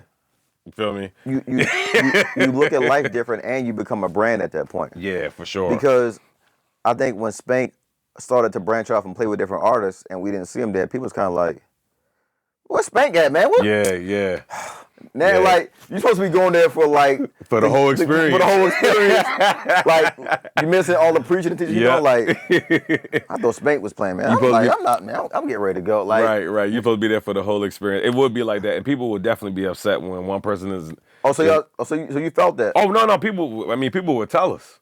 Oh, wow. People would physically tell us, like, or be upset if the whole squad or the whole unit wasn't there. We have fans reach out to us and stuff like that. So nah. We definitely saw a lot of that. But as far as, like, feeling like a rock star, man, I probably only felt like that when I was with my brothers and we were just, like, you know, breaking bread together. Or like when when we would come out and we lock into that intro and everybody locked in on every note. Man, that feel like rock star. That feel like rock star to me. Like when we in rehearsal and we really nailing it. It's really crazy. Like, we played a lot of difficult stuff. So when you play it in real time correctly, that feels like rock star to me. And you're hearing, hearing the crowd response. My God. You're seeing people's faces. We feel the same way you felt. We felt like if you were seeing, like, a between the legs alley hoop, we was in the air doing it. You feel me? Like, yo, just about to happen in real time. Is this really going to work? You know what I mean? But we rehearsed that stuff a lot. You know, I've like talked to people who've came behind us and been a part of, like, Ty's thing. It's different. But the one thing they would say was, we see why y'all was killing it so much because he rehearsed. I'm like, yeah, Ty gonna rehearse you, yo. He know what every break, every note, every part of the song is because we're gonna rehearse that music. It's no way you can play music like that. No. Just by hopping on real quick and pulling it together. And even with the rehearsal, you gotta have chemistry too. Gotta have the chemistry. So you know if Spank's stepping off for a second and he doing something different off the ride or he doing some off timing, I gotta know he coming back right here. Yep. You can't be guessing. That. Yeah, you gotta know. You gotta know. You gotta know that. So that to me, like, you know, those moments, man, when it all worked, that felt like rock starring. Okay. Yeah, to me, you know, but outside of that, no, I didn't really. So let's say, like, after standout, after that session, I mean, after that live recording or victory, and people coming up to you like, Kurt, oh my God, blah, blah, blah, blah. Do you take that all in, or you kind of like, no, I'm cool? Man, I'm trying to think. Because now you got family who came to New Jersey to watch you perform, and they run up to you like, this is my friend, like this is my cousin Kurt. I told you he played with Tye. You thought I was like, you know what I mean? Man, it could feel more like pressure. Really? Yeah, to be honest, man, like you don't feel like that all the time. I mean, I'm not always in the mood to be telling jokes and be having a good time. So sometimes it can feel like pressure. One thing about me that people didn't know, and Pudge used to always laugh about this, is like I don't go out in the audience and talk to people. I never did. Wow. It's funny. Somebody the other day had called my name from the stage. I was at church. We had like this event, and I came down and spoke to them, and they was laughing. I was like, man, I never come out here and speak to people. I don't do that. I believe after I finish ministering in front of people like that, that's when I am considered the weakest. My spirit is the most open. I've given my all. And then you want me to come down with a wide open spirit and come and touch people and talk to people and interact with people. I just need a moment to be able to like kind of digress and pull back. I've just always been like that. I feel like after you have given so much, man, you are like, I mean, you can get sick from that. Physically, you know what I mean? Because you have your immune system is at its weakest after you have given up all. You know what I mean? So I always felt like going out into the crowd and like mingling with a ton of people right after a show wasn't really my thing. You know what I mean? That's just me personally. I used to be in the back with the girls, literally kicking it. And Pars will always be like, yo, they keep asking for the trombone player. I'm like, I'm not coming out there, bro. So you know I'm not making up because people were. Yeah. I'm like, no, I'm not coming out there, bro. That's just not my thing. I always kind of like kicked it. Spank used to have this thing he would do where he has a mystique about him, a mystery about him that you just don't really know. Facts. You know? Facts. I kind of like that. Yeah. Yeah. Not being so accessible. If you know me, you know me. If you don't know me, you just don't know me. Yeah. You can't figure me out at the end of a concert after I finish playing a trombone solo. That's not enough time. So yeah, during that time, and I don't know, I'm assuming at this point, it seemed like you and Dana start forming a relationship during that time. Yes, sir. So how has that brotherhood? I see you guys still work together now. You currently working on the project, working on your personal project together. But how has that brotherhood been from the time you guys met up until now? It's been dope, man. Dana has been like a brother dad. Wow. To me, to not just to me, but to me and my boys, man. Me and Aaron and Pudge. He's been like a brother dad to us. And we really admire Dana, man. We respect him a whole lot. A lot of what we do, a lot of like who we are comes from the birthing of like what God gave him. You know what I mean? Like when you see somebody build something from the ground up, you know what I mean? And we talked about that take lows and highs with it and all the other stuff. I mean, again, you can be around a person and then never go back and do the work. But when you're around a person like that and then you go back and do the work, of course, Pudge is going to be successful. Aaron Campbell is going to be successful. Curtis Jones is going to be successful. Yep. This is the person that we spent a lot of time with. I remember Dana said to me, and I can personally say this on camera. This is dope that I actually get to say something like this on camera. He said, no, you don't go buy a home that someone else lived in because we don't do that. You get your house built from the ground up. So that's what I did because that's what we do. That's what we do. We reign together. We suffer together. You know what I mean? Like, that's what we do, man. Like, we figure it out. We learn how to save money together. We figure it out. You feel me? You know what I mean? So, I mean, even down to Dana, I remember one time when I was living at Dana's house, we were doing like $50 a week where like you wouldn't spend no more than $50. Like $50 had to get you food for the entire week. It had to get you a soda or water or be wise. Yep. I am still living like that, and I'm 41 years old. Wow. Yep. That's another reason why I felt like I've always been a little bit more successful than some musicians or horn players is because of my spending habits. It might look like I spend thousands of dollars on clothes and stuff, but I actually only buy clothes a few times a year. It does look like you spend $1,000. Yeah, I know, right? Yeah. But I really don't. I'm not. You probably going to the mall more than me. No. I ain't gonna lie to you. No, I ain't gonna lie to you. You know, but you know, it's crazy. My wife was telling me one time. She's like, "Have people ever paid attention?" She asked me one time about the group I was traveling with. She's like, "Are they paying attention that you wearing the same Balenciaga T-shirt and pants for the last 5 years?" I was like, "I don't think they're paying attention." No. No.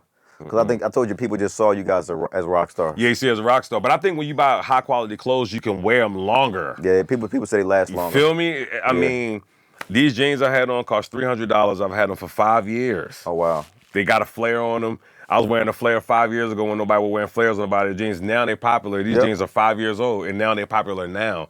So you got to think, like, for 5 years, I didn't buy a pair of black jeans. That makes sense. No, it does make sense. Versus if you go into the mall and you buying, like, six or seven pairs of jeans each year, I don't have that. I promise you I don't. Right. I don't have 5 pairs of blue jeans. No. But I do got 3 pair of crazy ones, though. Right. Feel me? No, honestly, yeah, so you start saving, it starts to make sense. Another thing about fashion and clothes, I sell all my clothes. Every shoe, every t-shirt, every jacket that's over $100 or $300 or $400, I will sell it on Facebook Marketplace, on Poshmark. Wow. On all those different places. I sell my clothes, bro. I don't keep that stuff like, I'll get rid of these. When I'm tired of these, I'll sell these. Somebody out there been looking for these and want these? Now, is it like I want to get rid of this, or it's like, oh man, this clothing reminds me of something, or it's like it's not even that deep. It's like it's not even that deep. I'm it's just done wearing it. I'm not wearing this. How you transfer over stuff. I had a trumpet player by the name of Brandon Woody. I was living in my apartment out in Tulsa before I bought my house.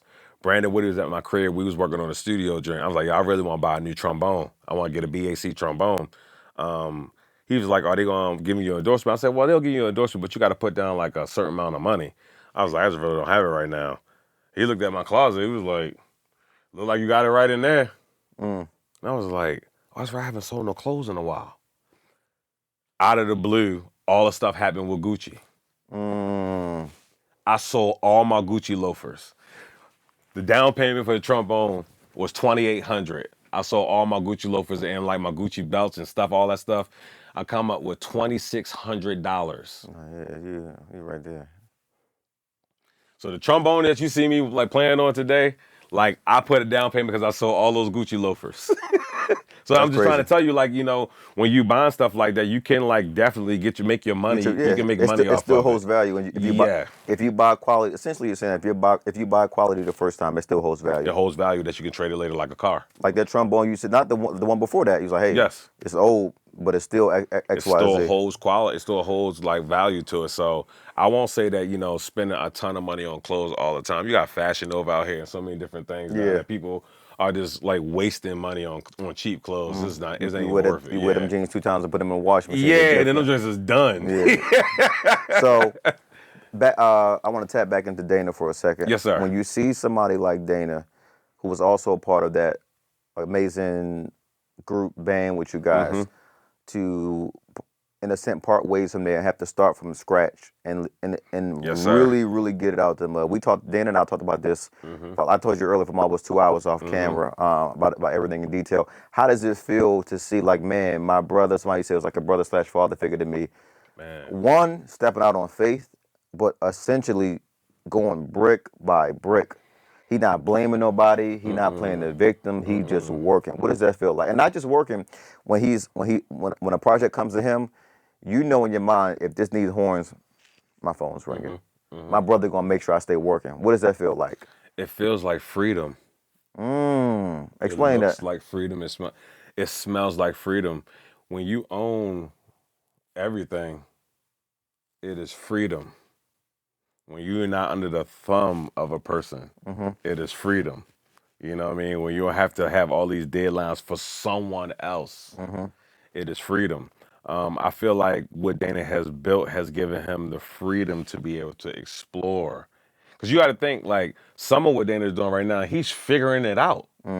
But you got to, like, work to a place where you can even have time to be like, all right, I'm going to shut this down for a while and figure it out. Yeah. Like, you need space for that, too. You got to work hard just to get the space to even figure a thing out. And I feel like seeing that from Dana is just like super dope to me. I think it's like very powerful. And it goes to show you how much God is really moving and working in his life. Absolutely. In all of our lives, to be honest. And anyone that's connected to him, I consider them to be blessed. Yeah. You know what I mean? And like you said, if you're seeing that blessing for him, you know that God's on your street. Like you said, on your street. That's what you're looking for. And especially when he's being blessed, if you are having a pure heart while he's being blessed. Not like, not hating on it. When my time gonna come, man? I'm sitting here doing these sessions for him, and but you're actually like, man, my brother just got another Dove nomination, got another stellar. Oh, that's dope. Hey, you're actually a part of it. Yeah. And being a part of it too. You're a part of it. Like, you're a part of the makings of that. If you're paying attention and you're going back home and doing the work, you too can have your own stay home money movie or whatever you want to do. Yeah, you too can do that, and I feel like, if you can understand that, even he has like workshops coming up even in Baltimore, man, definitely go out to him, get the information and apply it. Right. It's working. I mean, he has tons of artists that, from Jason to Miranda, these people, Miranda is L. Spencer Smith as well. L. Spencer Smith. These people are independently moving around. They had deals. Now they moving around on their own. Yeah, doing their own thing. Super successful. So, Dana, his formula of what God gave him is really, really dope. And he'll tell you, like, we his guinea pigs. Yeah, I tested out on Curtin. That's how I know it's successful. That's dope. No, that's dope. Yeah, for straight up. Yep. So also during that time, it feels like, and all these are my assumptions, it feels like you and Aaron Camper built a really good relationship as well. How has that been? And the reason why I said that, I'll never forget, is a clip of you guys. You probably don't even remember this, or you might remember it. It's on MySpace. Oh, and man. You guys were sitting down and you were talking about not serving two masters and playing like R&B music and hip hop music, and the contrast with doing that. Man. And I don't know if do you remember that clip? I vaguely, okay. I think I want to say, I think I remember that. It was at a time where PJ Morton was on CNN and Tye was on CNN. Okay. And they both were talking about the size of that. Okay. PJ's approach was, I can make R&B music, I can write about love. There's no issue. That doesn't counteract my faith. It doesn't make me feel a certain kind of way. And Tye, like, so whatever. We're not getting to that. But my point is, when you guys were talking about serving two masters and playing hip hop or R&B music, I don't know if you knew, but you actually had people who was like, because they valued, like, not just your opinion, but like they saw your walk. They're like, yeah, I'm not doing this no more either, bro. I'm not listening to this no more. Wow. So during that time, is that something that you still hang your hat on now? Or do you feel like, you know what, I've grown enough in my faith where I know that, okay, I can play this gig, but I won't play this R&B gig? Got you. Yeah, I've grown enough in my faith to make a more of a better decision. And let's take R&B off the table, because there are some gospel gigs that are just as 10 times worse.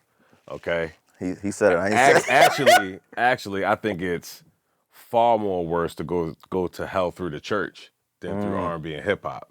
And the Bible kind of talks about that also.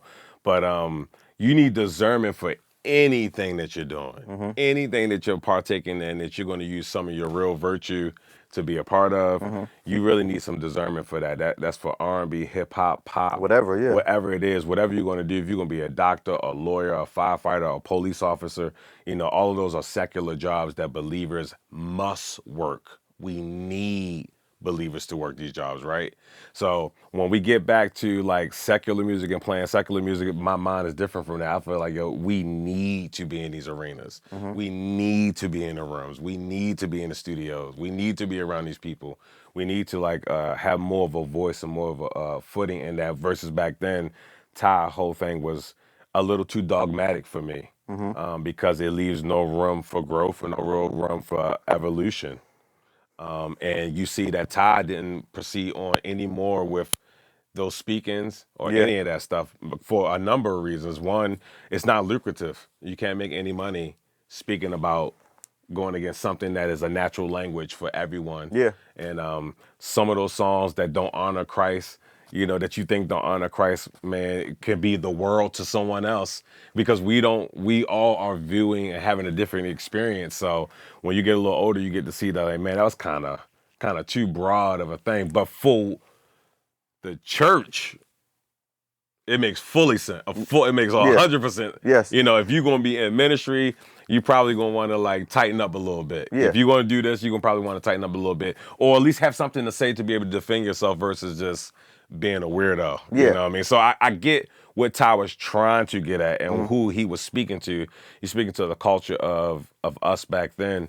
But I just think just as things have progressed and moved forward, I just felt like it was just too dogmatic, too small of a.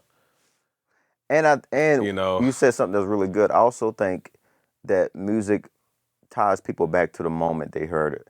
So if I lost my grandmother, and I remember us dancing together, "You Make Me Happy." Yeah. It's like, man, me and grandma, we used to dance to that song, but that song's not a secular song. It's not really I'm going to honoring hell. God. Like you see, so I think that's what I said. I took that from what you just said because, and even if I'm playing a show, if I'm playing an R&B show, a hip hop show, a pop show, and somebody like, man, I really like you don't do the crowds, but somebody comes to you, man, I really enjoyed you, man. You sound really good on that trombone, and you may see something in there like, man, everything good. And they're like, yeah, man, I just been battling like a little depression, man, but hey, I'm good, but that's a moment to minister. And usually people on the outside looking at who don't go to church, they don't care about being judged. Yeah, at all. Yeah, like, they don't look at it like that. That same encounter can happen in church, but they'll be like, yeah, God got me. No, I'm gonna be all right because the Bible says, and you hear them quoting the scripture, but you see it, their face and their spirits, like you're saying that, but you don't fully believe it. Yeah. You're saying this because you've been taught to say this over time. Like, oh yeah, Bible said, life and death is in the power of the tongue. Power of the tongue. So it's like you saying that stuff, but you don't believe. But on the opposite side, people, they can be vulnerable with you. Like, yeah, man, I lost my grandmother, man. I really been going down a dark path. I just started smoking again. You like, you mind if I pray for you, bro? And like, I just saw somebody praying for Kodak Black not too long ago. He asked a random dude at a gas station to pray for him. So it's like, but if we're looking like you said, through that lens of kind of like they don't fit the mold or they make this kind of music, you're like essentially like disregarding lives that can be changed during that moment. Yeah. I just saw NBA YoungBoy say 3 days ago that he's like, yeah, man, like the kind of music I make is demonic. That's why I'm really like, and you looking at him like, this is your bread and butter. You have a whole generation. I don't know if you're familiar with NBA YoungBoy. Oh yeah, for but sure. You have a whole generation who follows you, and you're saying like, yeah, I don't really enjoy making this music like that. So from that point of view, yes, I get that. But to make a blanket, to cast a dispersion against like all R&B, hip hop music, I agree with what you said as well. It's that approach. You can't paint that canvas like that. And again, you know, he was the founder of that. I mean, he went on a Breakfast Club. He didn't talk about it at all. Yeah. He didn't bring up one thing. He didn't bring up one thing about throwing away a CD, a tape, anything. And I'm not coming at him in a of course, bad way. I'm just showing you like he had to evolve as the man. You understand too? I think the thing. Because when him and PJ sat down on that scene, I don't know if you remember that scene. Then I like vaguely. It was a long time ago. PJ 2005, 2006. Long time ago. Yeah. But PJ's, I think his last point was he said, David wrote love songs. He really did. Yeah. He wrote love songs. So you know what I mean? Like, and I think, to be honest, Kurt, I think the disconnect with some people for church right now is that people see church through the same lens, and it's hard for them to want to be a part. Because kind of like, if I get married and me and my wife, we go to Jamaica or whatever, and I want to set the mood and I want to put on some music, like now I can't put on Chris Brown, I can't put on this, what am I supposed to be putting on? Yeah. Just let the spirit lead you. It's like, all right, bro. Yeah, like, that doesn't work. It's unrealistic at a point. Like, you know what I mean? So it's I think we make it so hard for people to come in and be normal. Oh yeah, for sure. Like, and this goes to my next point. I remember meeting you again and you being the youth pastor at my church. So how was that? How did that come about? And how did you feel during that time, knowing like, man, I got a group of younger kids or younger teenagers, kids that essentially, now what I'm about to say is not right. Essentially, now I'm going to be clear. Okay. Essentially, that my walk and my faith, they're tied to that. Okay. So what I'm saying is that, man, Kurt, man, he doing both. Like, man, I want to be a better Christian. I want to read my Bible more. But if I take one misstep, it's like, man, if Pastor Kurt can't, so how does that feel with that pressure? Like, you get what I'm saying? Yeah. They're watching you. They respect you. The young kids, they watch you and respect you, including myself at that time. But then also, essentially, having to move perfect. So, I think I felt like when I was a youth pastor, how can I answer this?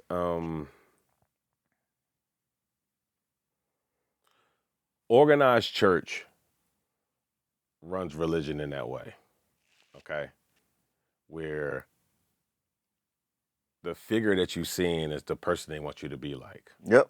Okay.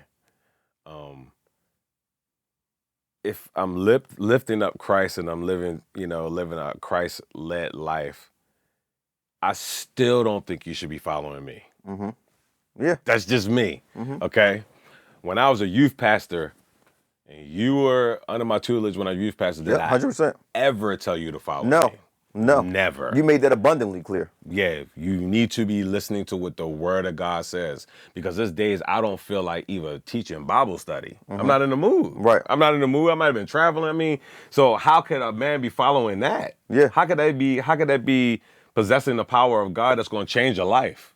Like, man, I don't even feel like it today. But the Word of God is powerful. It's powerful enough that if you read it or speak it one time, it sticks with you. It's a seed planted. You understand what I'm saying? So that's what I was talking about related before, but with you don't want to be an empty vessel that's just being used, and then your regular life has nothing to do with anything. Because even if I had a terrible life at church and my preaching was really good, you wouldn't even know anyway. Right. You would never even look at it. You would actually ignore it. That's what organized religion does. It's running something so religiously that it makes you dull and numb. Yeah. That's why I always felt like it was. Like, if the spirit of the living God isn't a part of that, it is dead works, man. It really is. So I would never want a person to follow dead works. My flesh is dead. It is just a vehicle that my spirit lives in. So if you're following that, because man looks at the outward, but only God knows the inward, you got to tap into the spirit. You got to know his word. You got to know who he is for yourself so that you can make your own clear decisions. And I think that, personally, I stayed away from that. I knew from off the top that I couldn't be that kind of leader. Yeah, because it's no good. I was already saying it. And the fact that I don't come from church is easier for me to see. Yeah. It's easier for me to see because I don't need the same kind of, riling up that a person who comes from church needs. I don't need that. I actually don't understand it. Right. I don't understand all the praise. Right. I really don't, for giving the word of God. I feel like you should be like there. If you're going to be praising anything, it's praising his miracles, what he has done for you, his works, yeah. But when it comes down to the man, it's himself, it gets weird. And if everybody is making decisions based on what a pastor thinks or what... But we know that's basically church culture now. Church culture, yeah. It really is. And I feel like as soon as something happens to the pastor, if the pastor has a slip up, the whole church is in disarray. In disarray. And you're like, man, if he can't stay saved, what? Yeah. But essentially, you've been worshiping your pastor and not God. Not God, yeah. When I say that, people act like I'm saying something crazy. I don't think they understand. I don't think the scales have been pulled off their eyes. I don't think they can see that. They really can't. They think that you're being like... No, it's not. I'm not being extra, but if you really not being facetious about this. If you think about it, you really worship your pastor and not God. Or your church. Or your church. Or your church, yeah. Like, I remember I told my mom when I was younger at my old church, after service, the bishop, he'd go into his office, change his clothes.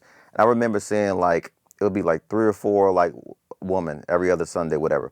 They'd be waiting there with, like, cakes and pies. Like, Bishop, I got this for you. And he'd be like, okay, give me a second, I'm changing. And they would wait in line, like, want to go in, like, oh, that word really blessed me, and I made you a chocolate cake, and this. And the other chocolate cake as well. I'm dead serious. And the other ones would wait. Now, when I'll be like, because they used to have like men's fellowship on Tuesdays, and I'll be with my dad, and I'm still young, seeing all this. The same men were talking about that wife, like, man, I asked my wife to make me a cake, and Bishop had to get him one. Like, when I was young, I never really understood. I'm like, that's weird. The comparison starts. That's the devil. Like, you know what I mean? Yeah. And it's like, so you would bypass doing something for your husband, like making him a cake, but you want to stand in line so your pastor can see that you did this for him. Yeah. So that's why I said that's also like, and you correct me if I'm wrong, but I feel like that's a little bit of like idol worship in a sense. Adultery for sure. Okay, I ain't like. So you putting something false before the Lord. Yeah. Yeah, for sure. Because he don't need it. He definitely don't need it. His job is already done. Yeah, like, as long as you securing like your tithes and your offering. Yeah, your pastor is okay. Yeah. Yeah, the cake and all that other stuff. I mean, you can give it to him if you want to, but that's not. so stupid. Yeah, lift them up in prayer. Yeah, you know what I mean. But yeah, I think that's a part of organized religion, man. And it is. I feel like there's such a disconnect now.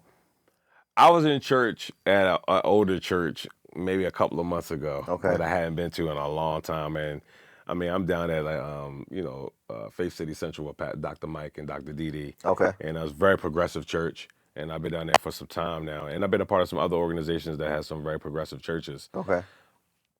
But me and Erica definitely left the service because we was in the back and there's no TV screens. I can't see. I left. Yep. So I'm letting you know that's how. If you're just running religion, there's no point for me being here. Like, yo, I mean, I can't even see the front.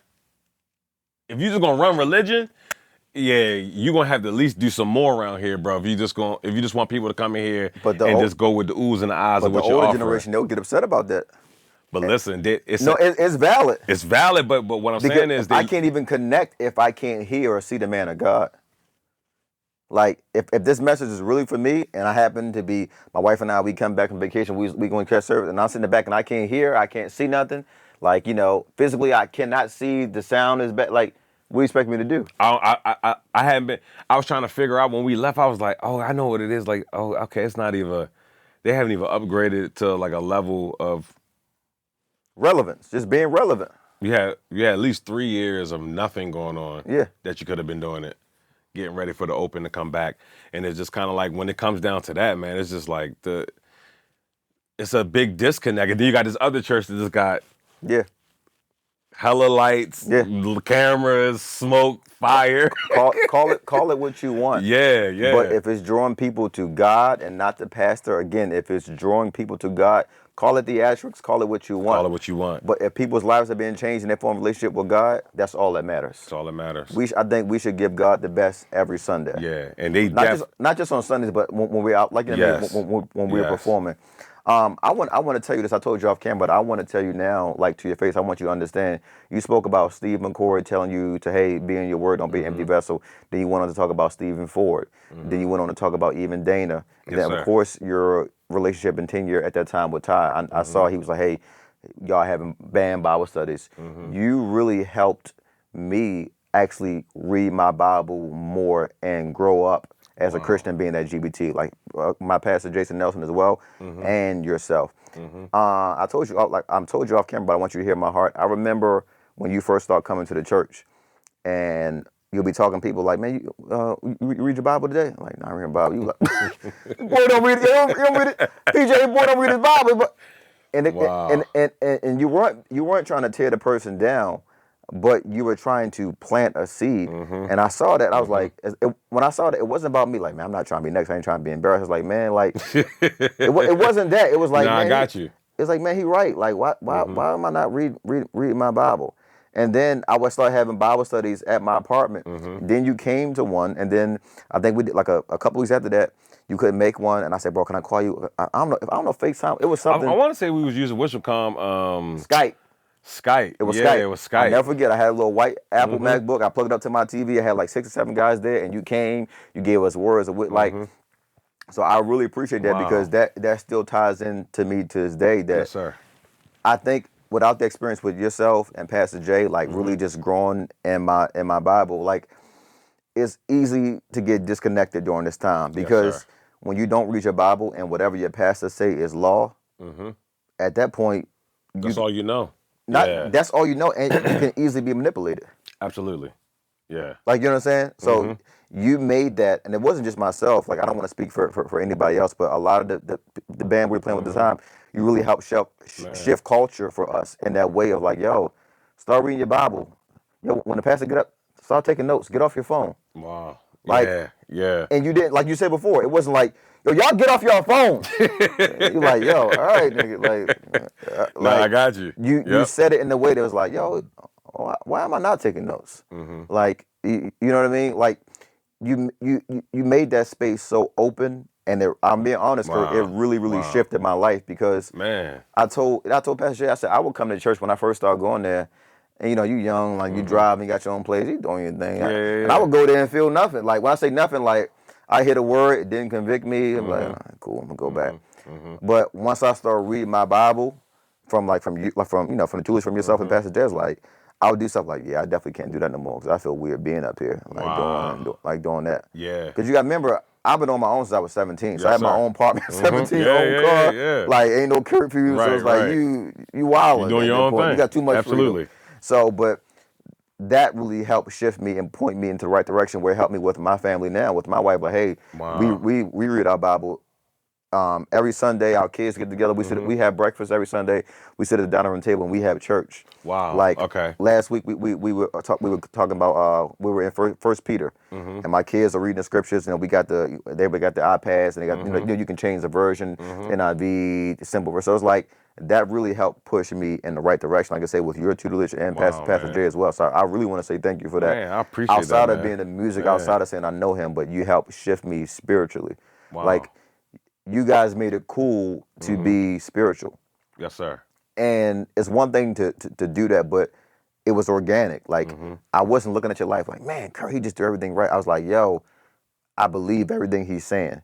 My experience is not tied into him. My experience is tied into the word of God, but I believe what he's saying. Yeah, it's relatable. Like I remember you always say, I'm a man of God, man of valor, man of that. Like you remember me saying all the time? Like we look at that like, man, like that's so dope for somebody to say that and really stand on it. So again, I just want to say thank you for that. So where does that come from? Man. Wanting to pour into the next generation at that time in your life? Because you were still traveling. Yeah. I think I've always been morally, I've always been like a moral-based type of person. And when I started locking into the word of God like that, it just like locked into my morals. It just became more of a thing like that, it's really hard for me to go against a spiritual principle. It really is. It's really hard for me. I could have done something wrong, and we all agreeing with the wrong, but I know that it's right. I can't agree with the wrong. I was like, I know I did that, but this is really what it is. Right. I don't know what it is about that. I just cannot go against it. I just have to, if I'm living on that thing, that's what I'm living on. And I feel like that kind of like helps to build your character. And where you are weak in areas where you would fall flat and be Curtis or BJ. Right. The word kind of lifts you up and gives you a standard when you have no standard in that area. And I think that kind of helped me because I was always considered a crass, rude person because of my parents. I think just growing up with older people, bro, it don't have nothing to do. It makes sense. I don't have no brothers or nothing. I'm just like, so when I meet you, it's like, man, shut up. Right. Yeah, that's just kind of like my thing, I felt like the word of God shaped that. That's like the number one thing people always say, like, yo, your character is so different from what it used to be. Like, the word of God definitely shaped me. It wasn't me being, having so much failure in life. It was mainly more me just trying to like mold myself to be a better person, because that just sat better with me and with my morals versus like being a jerk or like, what I mean? Just doing things that just don't benefit you. I think that kind of like definitely had me in a chokehold, bro. And I'm still like that. Yeah. I have a problem with someone, I will really sit at the table and open the Bible up. I'm really weird like that. Man, it gotta be in here somewhere. It gotta be. Me and Dana was on the road for I did a tour with Dana. He did like a Legends of the Song tour. Yep. And we were kind of like first time. We traveled on the road. My first time touring as my own artist. Dana's doing his own thing, and I just felt like we kept bumping heads, and I'm just kind of like, yo, I don't understand this. I got to figure this out. So we had like a 2-week break in between the tour, and one morning, it was a Monday morning. I got up and I went to my Bible. And I was like, yo, it has to be a scripture in here. I sat in front of my laptop and I was just sitting there. I'm like, what is that, George? I'm like, okay. All right, what's that scripture that talks about offense? Like, and I kept trying to figure out, I was like, I feel offended, right? I feel offended by what happened.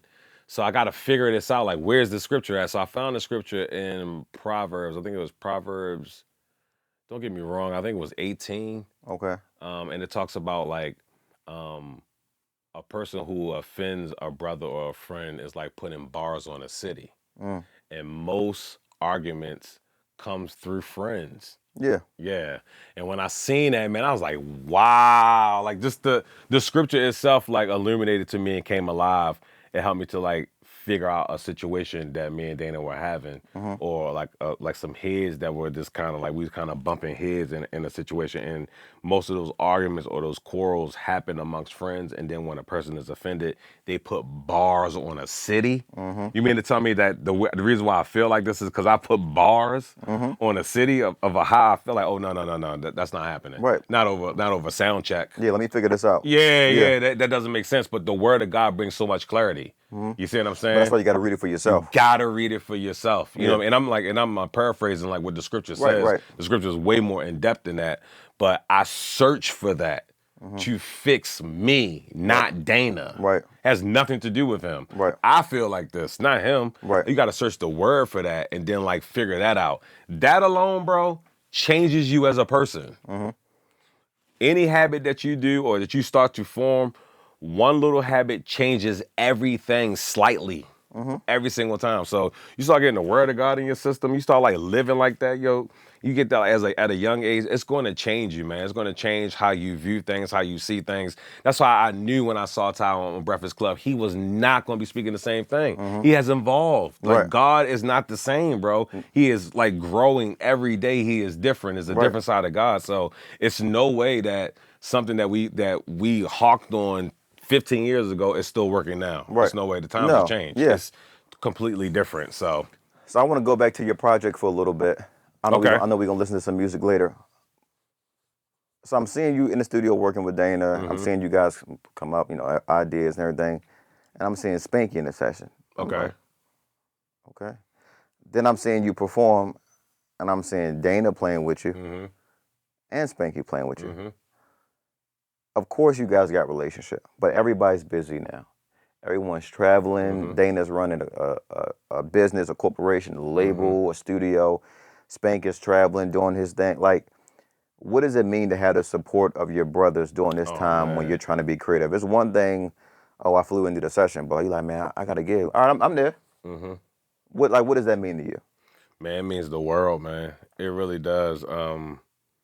That's just like a pact that we made with each other. We always there for each other. We make sure that we get it done for one another. I can go further and say Jasmine Sullivan's mom passed away. Spanky had to play for the funeral, and then he had to go to the repast. So he was at the funeral at 8 a.m. He played all day, played at the repast, and then he got to the studio at 8:15 p.m. that night and cut 3 songs. Wow.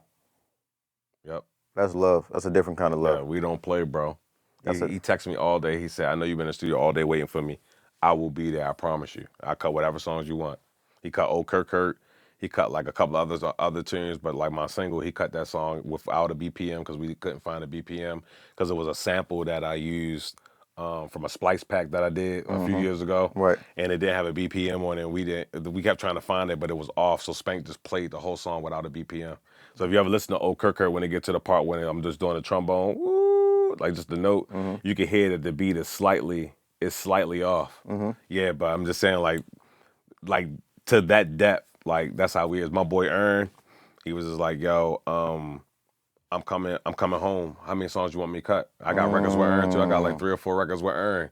Amazing. Yeah, I got records with a ton of people from Soundcheck, Bananas, and like that's amazing. Like my brothers, they all pulled up on me. That's helped me cut music. That's not common, and you know that because you can. Yeah.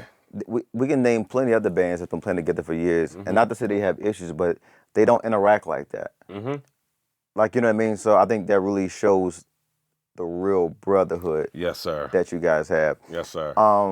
This is like not an interesting question, but I think it's funny. It seemed like during that time when you were traveling with Soundcheck, that Thaddeus and Aaron were like the funniest guys in the world. I don't know if you know this, and if you don't, please say you don't, because I want to show it to you in real time. You guys went out to eat to some Spanish restaurant, and the waiter started singing. Tye asked the waiter to sing, and he started singing like... Oh, yeah, we was at a hotel. Yes. I remember that, yeah. And then Aaron started singing. Yeah, he started singing Spanish with him. But he was just saying anything, and the dude kept going like... Yeah, I do remember that. Okay. Yeah. So like I said, and then I remember like Dad on the bus, and him, just doing all crazy stuff. Yeah, like when you're around environments where you're not on stage, you just breaking bread with your brothers, or you going from city to city, and you just have that laughter, man, where it's like, man, I don't got to worry about remembering no notes. I don't got to worry about no camera in my face.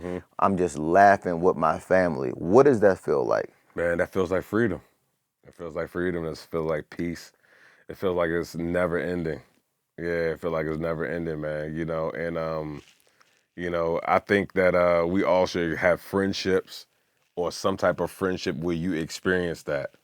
Where time stops, and you just not even counting time no more. You just like kicking back, enjoying like each other, laughing, having a great time, learning, evolving. Because you think like this, because of all the joking, but the joking, man, really it helps you to grow. Yeah. Yeah, it helps you to grow. You might not ever wear that shirt again, or ever get your hair like that again.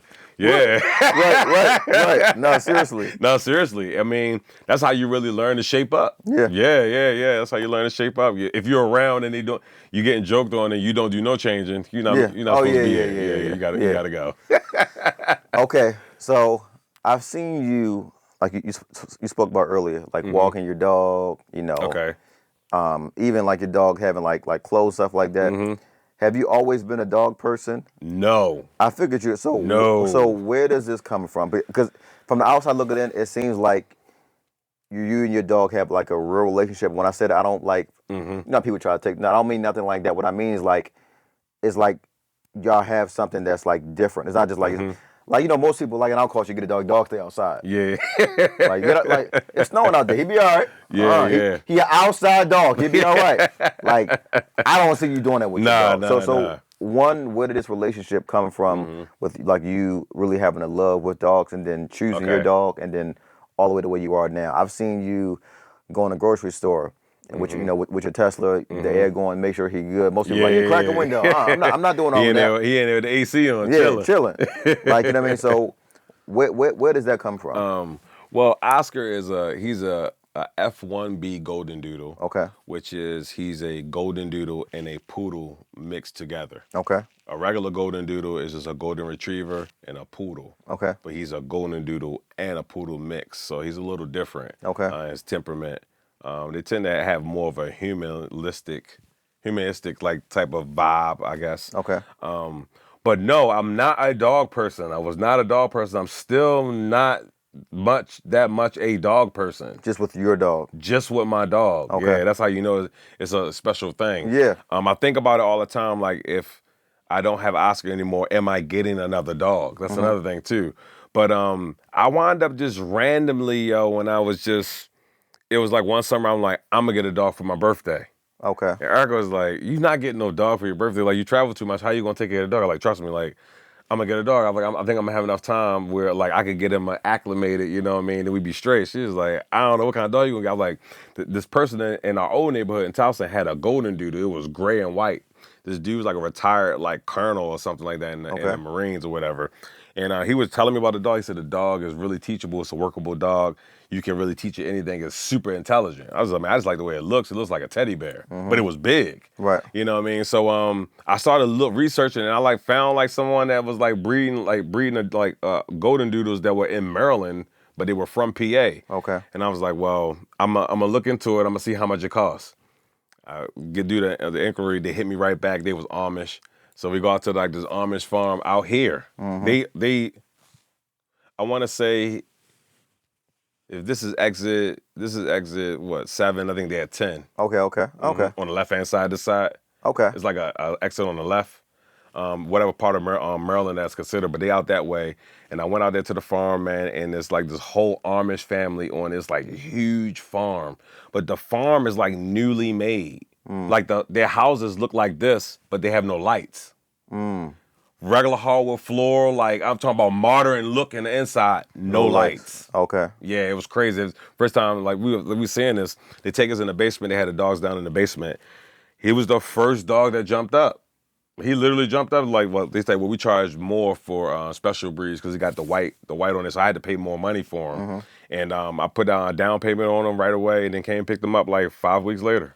And that was like bird she wrote. I had a dog ever since. Wow. When I first got him, I said, if he doesn't adjust right or we don't adjust right, I'll just sell him. Okay. You know, I remember the first couple of times coming downstairs in the morning, it was just like, I could smell a dog. I was like, dang, okay. And I'll open it up. And he bit me a lot of times too. Oh, wow. When he was younger, I got bit a few times by him because I didn't really understand how to nurse a dog. You know, how I got a dog. I got don't go over top of his head. Yeah, I'm going over top. And he just, I was like, yo, why do you keep doing that? Like, calm down. So I would Google it, like, oh, go under. I'm like, oh, dang. I'm like, okay. So I'm like, learned a whole lot with Oscar. So at some point, I put so much time in, I was like, I'm keeping him.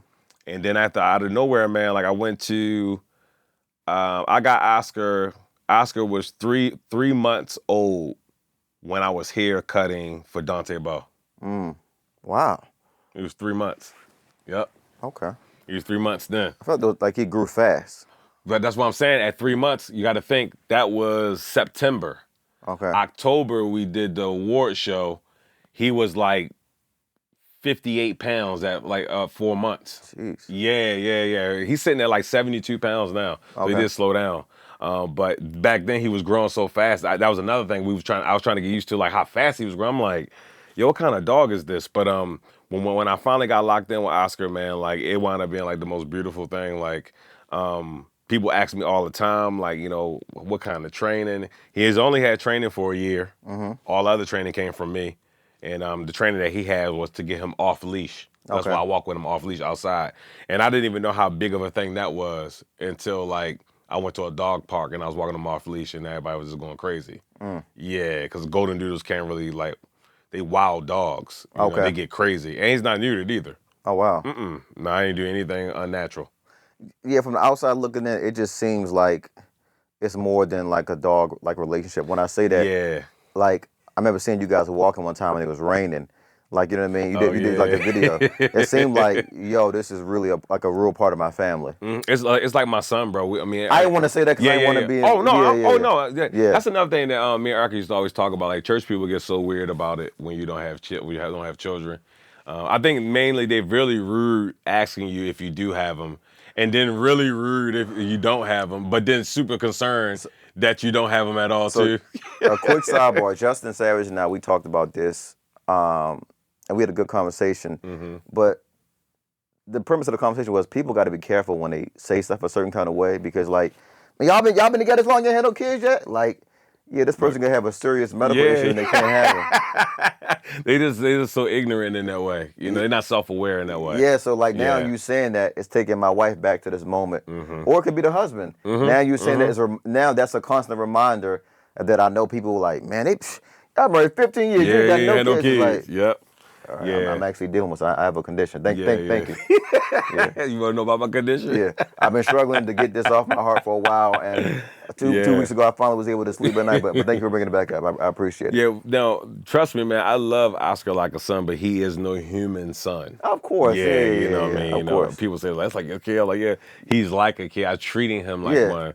But he's not a human kid. We would most definitely rather have a child, rather have a son. So he's not replacing a son or a daughter. 100%. But he is a great addition to the family, man, for real. For real. I used to tell Eric, I was like, you better start acting like he a family member, man. He not a dog. We had this joke, this ongoing joke, and after a while, it did change. She did change. She did stop treating him like a dog. And I feel like in return, he acts more like that. Yeah. And I think in our culture, it's kind of like frowned upon as well. Yeah, that's more like white people culture. Like white people feel like, don't have a dog at a table. Get down.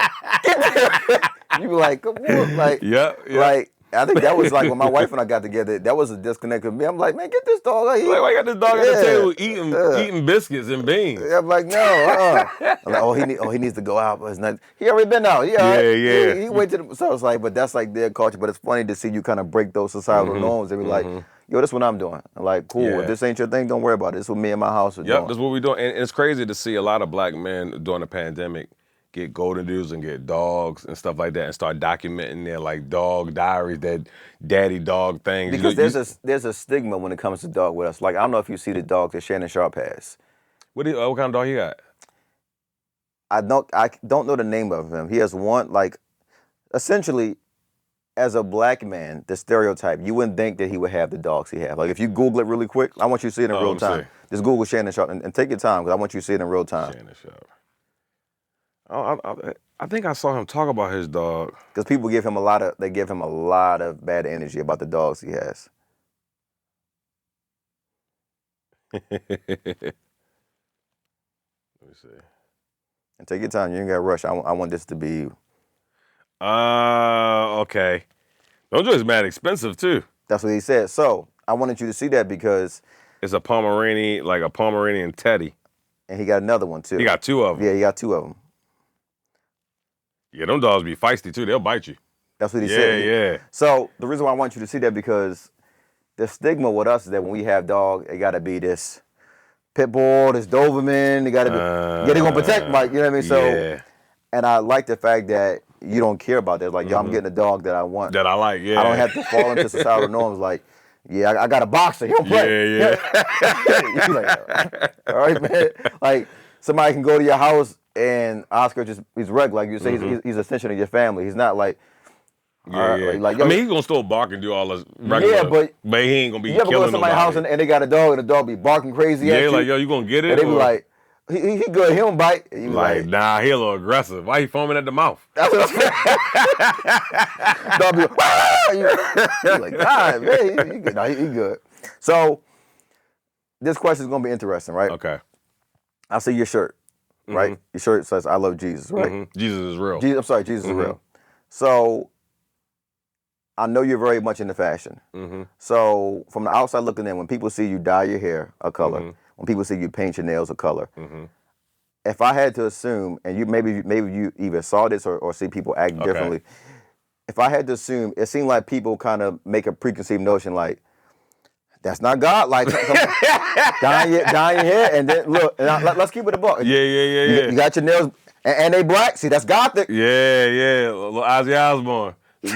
One, does that bother you? And two, where does that come from, and why did you choose to make those two changes? Okay. No, it doesn't bother me at all. Okay. I was kind of like painting my nails back in the day when I was younger. I was doing like the black back in like the early 2000s. So that wasn't really anything. And I was already getting like, manicures anyway, so getting nails black wasn't really an issue. But my hair is funny. This will be the first time I'll be able to like really talk about this. But the only reason why I dyed my hair blonde is because when I went to my parents' house, my mom was like, you thinning. So you should just dye your hair blonde. She's like, if you dye your hair blonde, you won't be able to see the thin as much. Literally the only reason why I dyed my hair.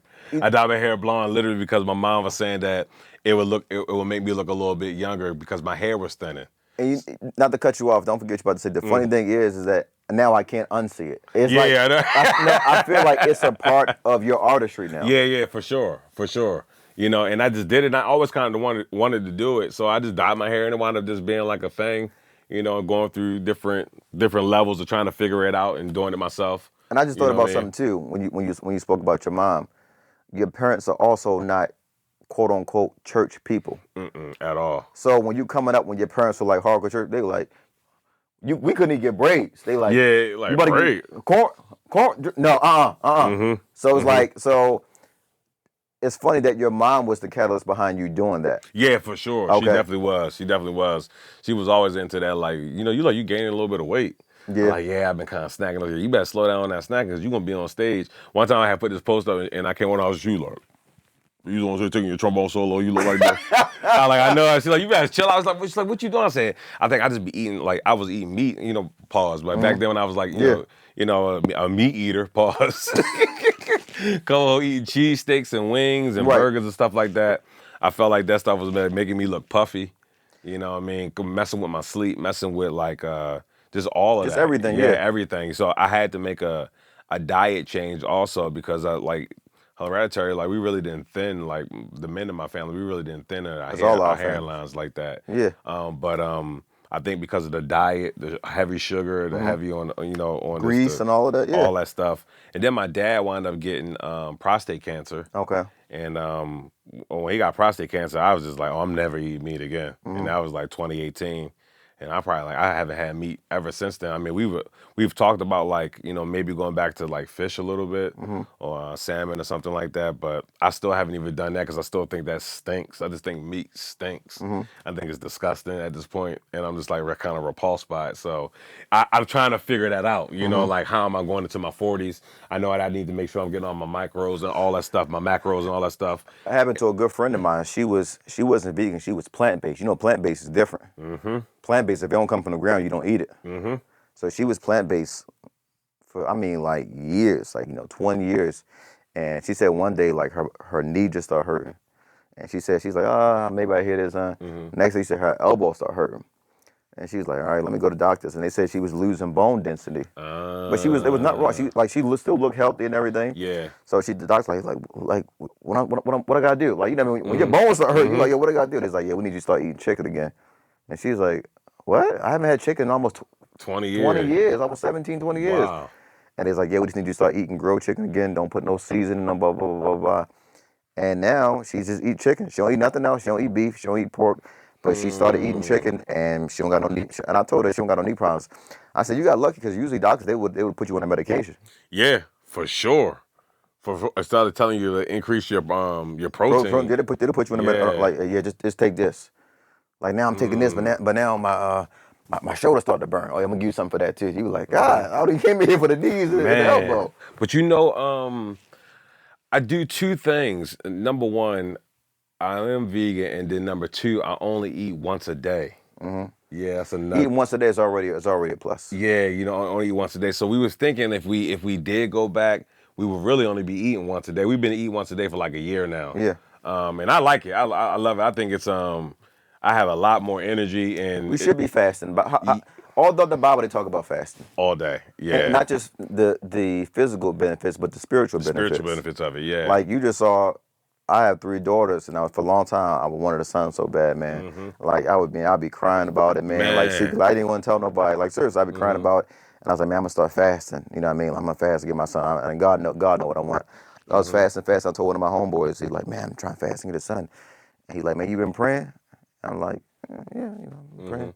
And he's like, man, if you fasting and you're not praying, you're just starving yourself, Jay. Wow. And I said, right, like, yeah, like, you know what I mean? Like, I'm doing half of the puzzle. Yeah. I'm doing the fitness and the nutrition, but my prayer life wasn't the way it was supposed to be at my time. So I'm like, no, I got to put this in the overdrive. And then God blessed us with a little boy, man. Congratulations too, man. Man, thank you, man. Sir. Like I told people who really know me, I said, man, I'm on cloud. Now I don't need anything that God does for me from this point is a bonus, bro. Yes, sir. I don't care. Anything that, like, because to have a young man who you can really impart wisdom to and show him life, like you know what I mean? It's like how your parents raised you. They just raised you like just to be a good person. Yes, and they weren't even quote unquote Christian to hold it out. They just raised you to be a good person. Like, period. So I think that's like admirable for them. Like people who say like, oh, I didn't grow up in a my parents weren't like churches. Neither were your parents. And just by your connection with certain people, you still found God. Yes, sir. So I think that's like really, really key and really vital. So that's my thing as it pertains to like my walk when it's there. It's like you said, eat once a day. You have more energy, and I think it's biblical. Yeah, for sure. Does your wife do that with you as well? Yeah, she do. She do once a day. Oh, that's dope. I feel like she benefits from it more than I do. Yeah, to be honest, but it just changed our sleeping. Our sleep patterns is like way different. Always able to get like a ton of rest. You know what I mean? I'm never really tired. Right. Yeah, I'm never like slumped. Right. Never. Nah, not really. I don't really think I have nothing in my system that's doing that. Yeah. That's a good thing. Yeah, for real. And I try to chill on, on the stuff that doesn't make sense. Yeah. You know what I mean? But you always got to fix something every year. You got to make some adjustments. Dial something back, because your body get used to it. Get used to it. You plateau, your body you get start used to it. gaining a little bit. You're like, okay, I got to make some changes again. You know what I mean? I just ordered. I was looking for the flight Hoss sweatsuit that Dana had. Okay. But I got another one, just like a regular jogging suit to wear when I'm outside walking. Dope. Just trying to like elevate my walking, because I'm doing about 3 miles. Yeah. You know what I mean? So I'm trying to elevate that walking so I can get more of a benefit out of that too. And it's about just taking care of ourselves. Yeah, for sure. That's the main thing. And not let this be something that's momentarily. Like, like when somebody passed, everybody showing love. I mean, you're right, Kurt, man, God, blah, blah, blah. And then it kind of lasts about a month or two, maybe 3 months. Yeah, then after that, it'd be over with. Yep, it'd be over with. It'd be the same thing. So you lost your mom a couple years ago, right? Yes, sir. Has it been almost 3 years now? It'd be 3 years next week. That's what I thought. Okay, 3 years now. Yep.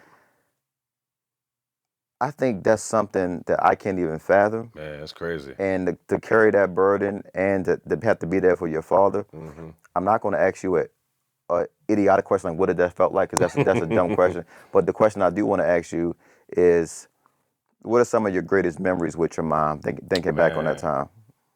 Man, just like talking on the phone. Yeah, like me and my mom talking on the phone, laughing at stuff.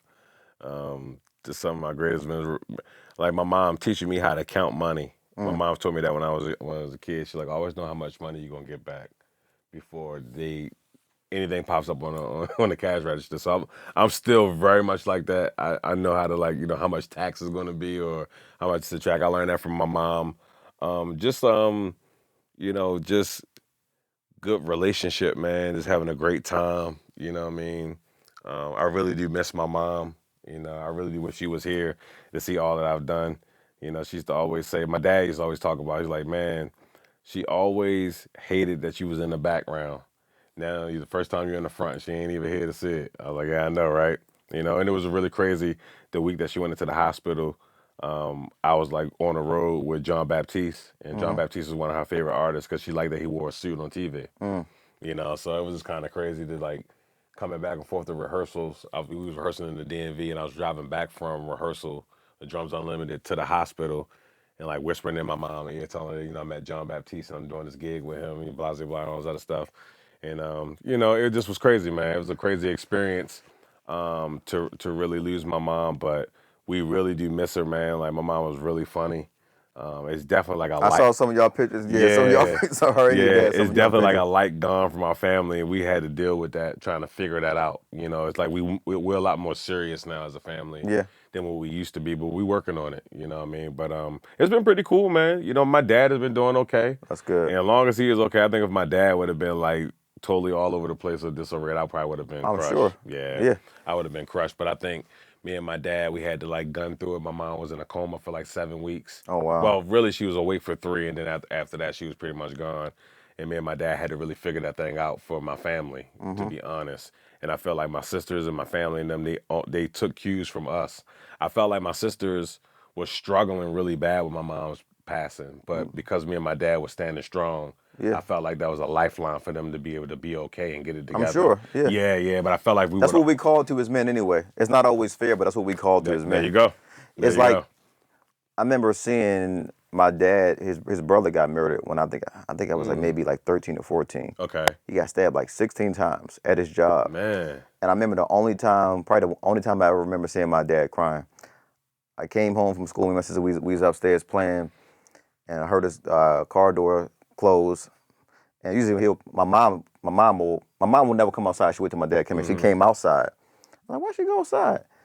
And I remember him falling up the steps, crying, and I'm like, I thought he was like, I'm like, what, what's going on? Like, to see him like that, I couldn't imagine losing my dad, because I remember seeing him lose his brother, not just losing the brother, but finding out the way that he left this world, like being like murdered at your job by someone you know, and then having to get that news and come home, and you can't put on a face for your family, because like this thing cuts deep. And a lot of times I feel like we're on the other side of the coin, where somebody may lose somebody, may say, Kurt, man, I lost my uncle, man.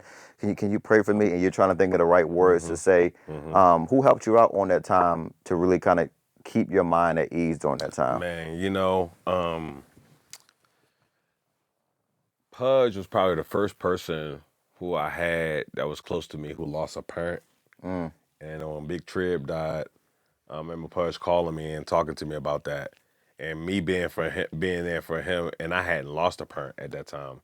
And Big Trib has been gone for 20 years now, man. Wow. Yeah, you know, which is crazy. And Aaron wound up losing his father. His father passed away. And I had 2 friends that are close to me that I live life with who had lost parents. And it's a little easier to be able to relate on a man level with other men. Because they actually been through it. Who have actually been through it. I think what I mean? Not to cut you off, but I really want to say that I think one of the most insensitive things we can do in church culture is that when somebody loses somebody, it's like, you know, God does everything for a reason, and He has a plan. It's like, one, you don't know that. Yeah, you don't know that. Yeah. 2, that's not biblical either. It really isn't. Like, you're saying something that's cliche that you think that I want to hear that's really going to help me out, but you're actually making it worse. Because why would the God who I serve and love me just take somebody, not just somebody, but my mother, because He has a greater purpose for me? Yeah. It's like, you don't know that. You don't know that. Yeah. So if you don't have the right thing to say, just say, hey, man, I'm praying for you. That's all. If you need something, or don't say nothing at all. Yeah, don't say nothing at all. Just pray for me. Yeah. You know, that also still works too. Yeah. You know, but yeah, man. You know, it's losing my mom was definitely horrific. You know, but we made it through, man. We've been making it through. You know what I mean? I don't know if later on down the line, if I feel any different, my dad is still here, and I was just mainly, my main thing was just making sure that keeping him stable. Yeah, my father. That's the love of his life. Yeah, we still got a parent here, man. You said he came back from war, and first thing I'm getting married. Yeah, he wasn't playing. He lost everything. Yeah, to him, you know what I mean. He lost everything. He lost his everything. Best friend, his best wife, friend. Yes. somebody who's going to make him laugh all the time. That's a lot to lose all at one time. Yep. And a wife, a best friend. Yep. She's a personal comedian, all that kind of stuff. So that's a lot to lose at one time. When I sit down and talk to people, man, I'm always thinking about the next generation. If there's not just a musician, just whether it be a guy or girl, somebody who is struggling with not feeling good enough, whether they're a photographer or they're a musician, and they're like, hey, man, I'm talented, my work speaks for itself, I'm posting stuff to Instagram, I'm trying to do the social media thing, I'm not getting likes, I'm not getting clicks, even though we shouldn't be worried about that. Yeah, it's such a big part of what we do now. Yeah. But for the person who is like, I'm just not, what do you tell that person who feels like, yo, I'm not good enough, nobody cares about the work that I'm doing? What do you tell that younger person? I think consistency will show you in detail what your actual worth is before anyone else sees it. If you can stay consistent at a thing that you love, you will see all the sides of it. I remember reading this book when I was younger about Ben Carson, and Ben Carson said when he picked up a rock, he actually could see it in 3D. Right? That's not. He only saw that because he liked rocks. He just went around picking up rocks all the time until one day he noticed that he could see the whole thing in 3D, and that changed his life forever. So I think consistency at what you love or what you going after will even show you. I just saw today that Tyler Perry was talking about on with the Kirk Franklin. The Kirk Franklin joint. He was like, every time something didn't work out, it was a wall there to pivot me to go another direction. So if it's not enough likes or not enough this, or you don't feel like this, stay consistent. Yeah, that's just a wall that God's trying to get you to move somewhere else. Yeah, it might actually be dry or dead right here. That's why you feel like that. It's a couple of more levels you need to get to before you can start opening up your wings and feeling like this big bird. So I feel like consistency, man, will show you right or wrong, or where you belong, or what it really is, before you get so down on yourself about your talent not being good, or you not having the opportunity. Sometimes it just might not be the time. Yeah, you might not be in the right positioning for what you actually want, versus giving up, being depressed, killing yourself, or anything strange like that, man. No. It's a lot more to connect to the process. Learn to love the process. Fall in love with the process. It's better than the next destination. The journey is way better. It is. I think you're making your journey hard if you depress. Yeah. You're making it hard because you're gonna get there. You're gonna get to the destination. You be like, this is it.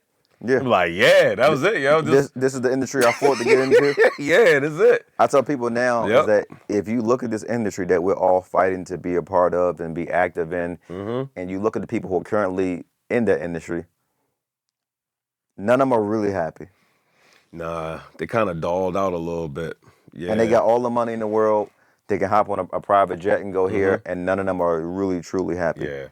You got to evolve, too, man. You can't keep doing the same thing the entire time. Yeah. Yeah, you're going to max out. Kevin Hart was talking about that a couple of months ago. I saw something. He was saying that if I only would have been doing comedy, I would have been done by now. Yeah. Yeah, you gotta. It goes back to what you said, Stephen Ford said. Don't just be a keyboard player. Don't just be like, okay, learn this, learn that, learn that. You gotta wear more than one hat. Yeah, be more accessible, and like you said, have more things to add on to your tally marker in a sense. Absolutely. Because you can constantly, even down at the church where I'm at, it's kind of like I've done things down there that I haven't done before, but it's made me better in so many other areas. So you gotta keep staying consistent with those things so you can evolve. If not, I just be stuck being a trombone player. Now I wear multiple hats in different areas. So you have to evolve, man, because your whole being can't just be one thing. Right. It can't be. Yeah. So you've been speaking about church a lot, and the church where you serve at. And I know you're big on word. I know you're big on scripture. How did you know that was the right place for you to be? I didn't. I did not know at all. I was actually kind of skeptical because I had been out of church already for 11 years. That was my thing, because on the outside looking in, I said, it's I'm glad you said that, because that's what it looked like from the outside looking in. So taking an 11-year gap from church, again, not from God, from church. People get those things misconstrued. What made you want to go back in here? Yeah, I was doing like special events for like churches, like, you know, do something at Stephen Chandler's church, do something at Empowerment Temple, do something at Mount Enon, do something at, you know, First Baptist of Glenardy. Like I was definitely getting accounts to do like just events and stuff, but no one had offered me a position. Okay. As you know, at the church, like as a horn section. So when I got down to Faith City, Spirit of Faith at the time, I just was coming in there just to fulfill, you know, my obligations. You know, like y'all having a special Sunday, y'all want to do a couple of Hezekiah Walker songs. I had a horn section. We came in, we played the parts, and then that following week, you know, PJ hit me, was like, "Yo, yeah, Dr. Mike would like to hire you, man." I was like, "At the church?" I was like, "You don't even really know me like that." It was like, "They liked you, man. They liked your vibe and everything." I was like, he was like, "Yeah, we got like a small horn section down here. They just need you. They don't even need you to bring no horns." Wow. So I was like, I don't know, bro. Like, can they do it for this much? I just kept giving outrageous prices, right? So I gave him an outrageous price. And then he called back. It was like, yo. So Tim called me, and Tim was just like, "Yo, we can't do that for a trombone player, bro. That's like, I'm down there playing the organist. That I can't give you. I can't really give you that." And I'm just like, "Well, cool. I can't be at the church then." Right. So then, you know, in between that, I was actually talking to Adam on the phone. I hadn't really told nobody, and I happened to be talking to Adam on the phone, and I said, "Yo, bro, this church reached out to me. You know, they want me to, you know, they want to hire me there." He's like, "What church?" I was like, "The Spirit of Faith." He's like, "Yo, to be honest, bro," he's like, "that might actually be a decent church for you. Yo, they're a little unorthodox down there." I'm like, "For real?" He's like, "Yeah, you might like Dr. Mike. He kind of a G." I'm like, "Really?" I was like, "Okay." I was like, "Well, I give it a go, man." I was like, "But I really don't know, bro." So when PJ hit me back, he hit me back with like a number that Dr. Mike said. He's like, "He could pay you this." I was like, "All right, Let's do it. Right. Let's do it." If it don't work out, I talked to Tim. I told Tim, I said, "If it don't work out in 90 to 60 days, like you could just, we could just figure something else out." You know what I mean? And when I went down there, I was down there like every week on some like business type stuff, because I had been doing cover band and pop gigs and all this other stuff. So when I was at the church, I was kind of down there on some business type stuff, but they really like opened up to me and treated me like family. That's dope. Showed me, man, love, gave me genuine love, gave me an opportunity. Yeah, real talk. Because when the pandemic happened, I kind of was home with like everybody else. I was kicking back, and then they had like one service, and I went to it, and it was just Dr. Mike and them there, and nobody else. And Tim was like, "Yo, would you be down to come back?" I was like, "Yeah." I mean, I only played at the church. They hired me in February, the end of February. I did 2 weeks, and then the church shut down. So they didn't really know me. You know. And then when they once that happened, we went down there, started taping, recording every week. It's kind of like that was amazing too. I was it's like it birthed a whole nother part aside of church that like we didn't even know exist. We wound up making history. We in the Smithsonian now. We 100,000 followers on YouTube. We got signed. We did a tour with Maverick City, one of the biggest tours of all gospel history. You know, we did a whole lot from them tapings down at the church. So the church has been like super, super dope to me in my life, man. I felt like my life has excelled a lot. That's amazing. Being down there, you know what I mean? It's a different way of a different verbiage of the word and the way that the word is displayed. Dr. Mike, is a phenomenal wordsmith, you know what I mean? And I know that's big for you. Yeah, that's big for me. It's big that he's like really into the word. It's like a church that's committed to God's word was on the back of the wall, you know what I mean? And it's crazy because I remember like Pastor Stokes had something similar on his wall about being committed to the word of God. And I'm glad that I ended up being at a place like that I didn't want to be at. You know what I mean? I didn't want to do any of that stuff. Doing everything not to get it. Yeah. I was doing everything to get away, and it just was working out for me so much. So I'm so grateful for that. Me and my dad talk often about Faith City music with Tim, and we talk often about the church because that was like such a thing. Like my mom was around for that when I first got there, and she would always say, she was like, "It's such odd of a thing that you even there because you've been gone for church for so long, and like you seem like you won't want to be a part of something like that." Why was that though, if you don't mind me asking? When I left church, man, To be honest, is because I just wasn't seeing what I thought church would be, and that has nothing to do with the pastor that I was under. It was the culture. Yeah. I feel like the pastor I was under at the time, which I won't say his name on camera, but I feel like he felt the same way about culture of church by then. He probably feels that way now. He's very intelligent. He understands the word on a very, very high level. He understands the word on such a high level. I often wonder if he struggles with just pastoring. Right. Because I would rather teach somewhere than just to be talking to people on Sunday mornings. I also felt like, if I could just be transparent, I wasn't in a place or had the capacity to be preaching to the same people every week. Yeah, I didn't understand that. I didn't understand like the same people at the altar, the same problems, the same issues. Like you said, there's no growth. Yeah, I didn't see no growth, and I didn't understand that's how some organized churches or religions work. Yeah. And I just didn't understand that back then. I think if I could go back and do it all over again, I would do it exactly the same way. I think I would have worked on me and Pastor Jay's relationship, afterwards. I would have really worked more on that.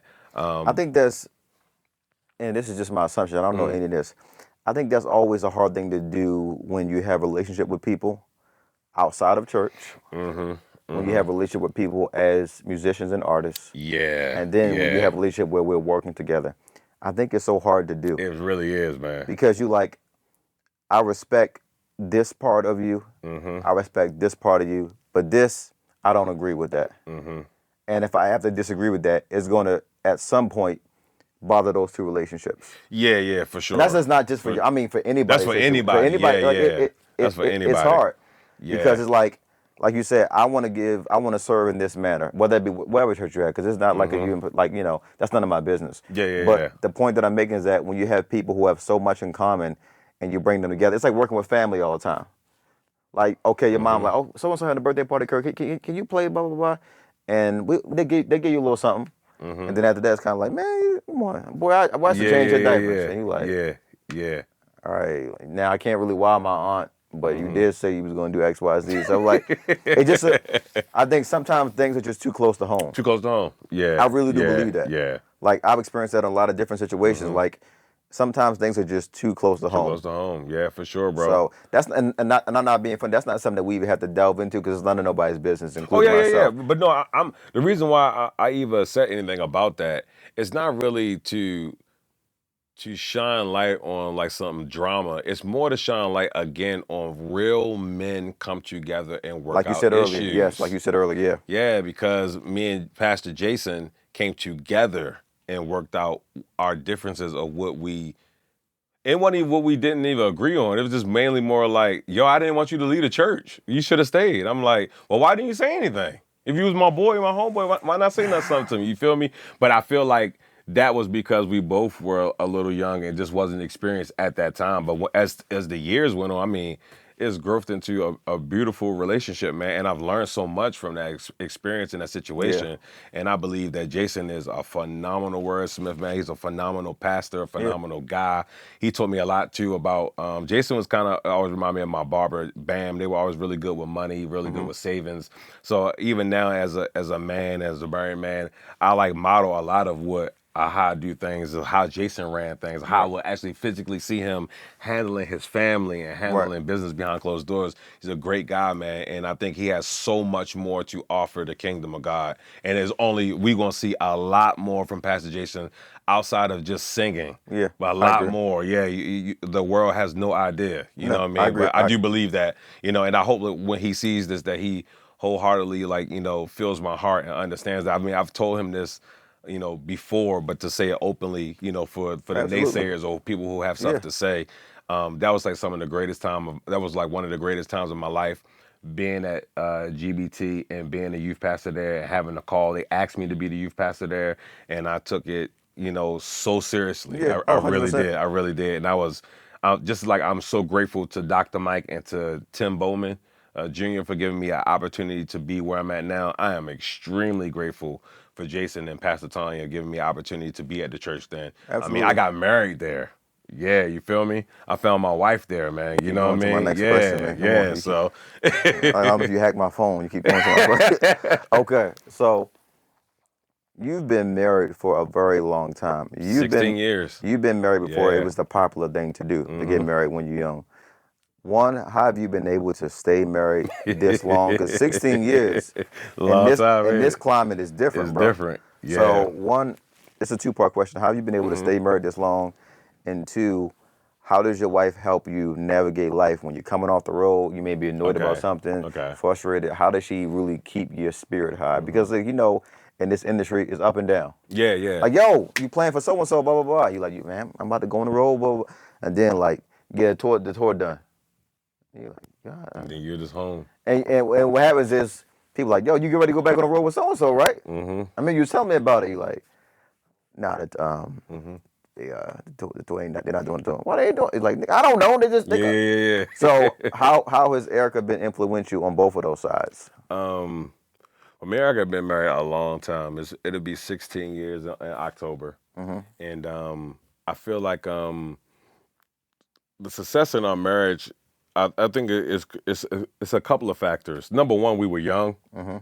We grew up together. In our marriage. And you can only really relate to that if you were young and then got older in a marriage. Yeah. If you 35 now, you 36 now, you get married, or you 40 now, get married, it's gonna be different. But when you 24 years old and 25, and my wife was 20, I was 24, she's 26. You know, you're a lot younger and you're kind of growing up in your marriage. So we grew into the things that we wanted to be. We grew into the things that we liked. The things that we didn't like, we just didn't do. Nice. I mean, and me and Erica were really, really strict about that. She understood what kind of lifestyle I came from. Her sister was an entertainer. Her dad was a guy who was like really that dude, and people really loved him and still do, and still show him a lot of love. So she grew up around a lot of fanfare things that I currently were experiencing in the industry that seems normal to her. So in our household, I'm not a celebrity. I'm not any of that. I am Curtis. You're her husband. I am her husband, or at the time I was her boyfriend, or whoever. You know what I mean? Fiance. You know what I mean? Those things were like, we never had no blurred lines in those regards. She's definitely supported me and supported everything I've ever done. That's amazing. I've always been a man that worked. And I've always done music to work. You know what I mean? I've always been able to support my household, my family. I think she's always appreciated that. I've never done nothing wild with the money, nothing wild with our house or our time or anything like that. I've never done anything crazy to my wife or nothing like that. I've always treated her with the utmost respect because I love her and I love what she has helped me to grow into, what she has helped me into our marriage and our life to evolve into. And it's dope when people meet my wife. Some people don't know that I'm married. I like to keep that a mystery. I feel like nowadays all we do is push our marriages on Facebook and Instagram, and then we wonder why we have so many issues. But you just opening up your whole personal thing that keeps you who you are.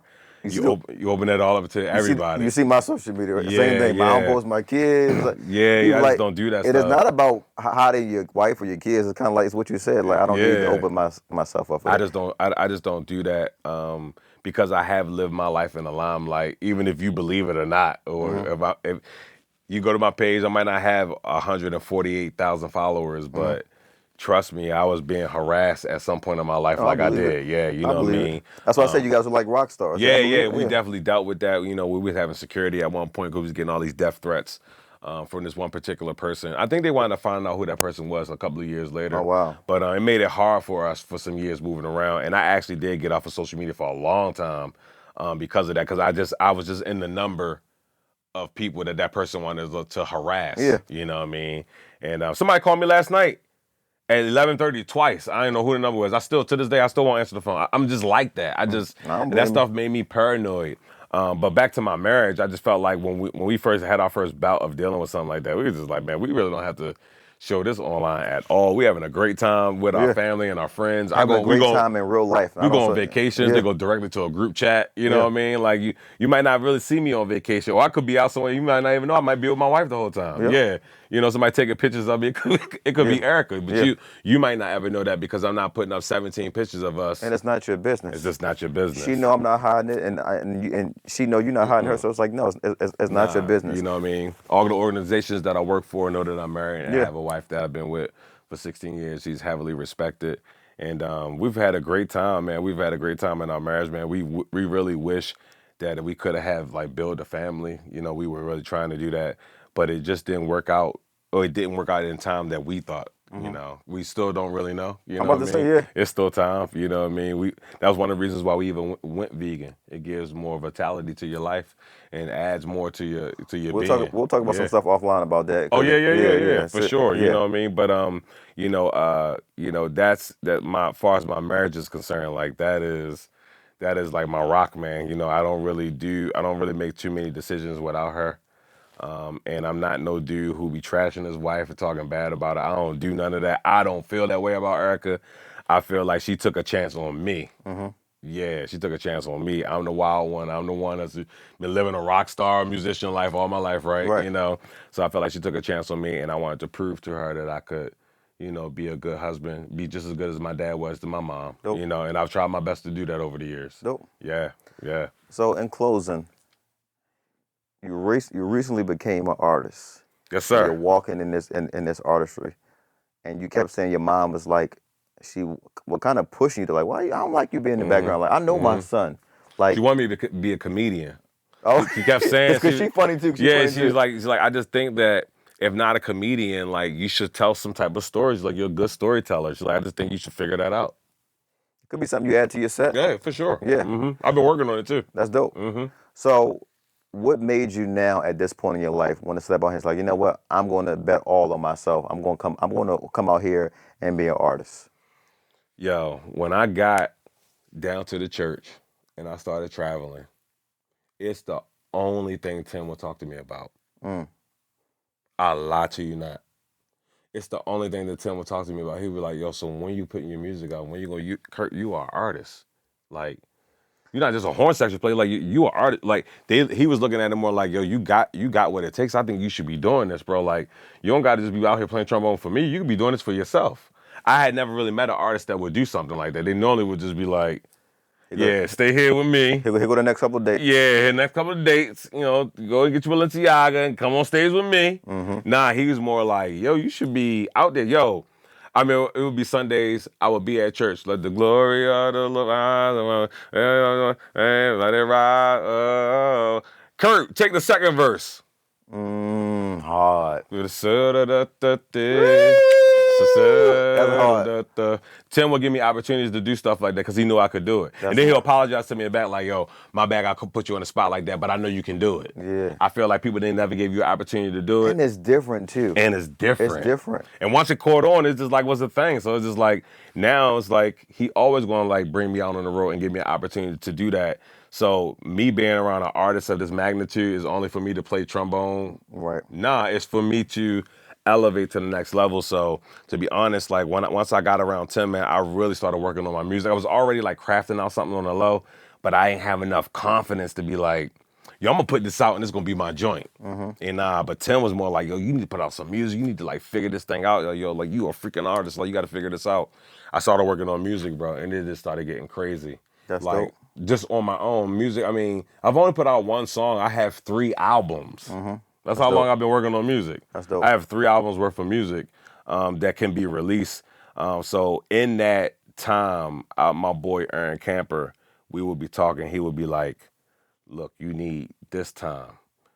Write this song, give it 3 months, keep working on it, and then 5 or 6 months, you're going to start hearing your sound change. And literally, I started hearing the sound change on record. Oh, wow. Not on stage, not playing the trombone solo.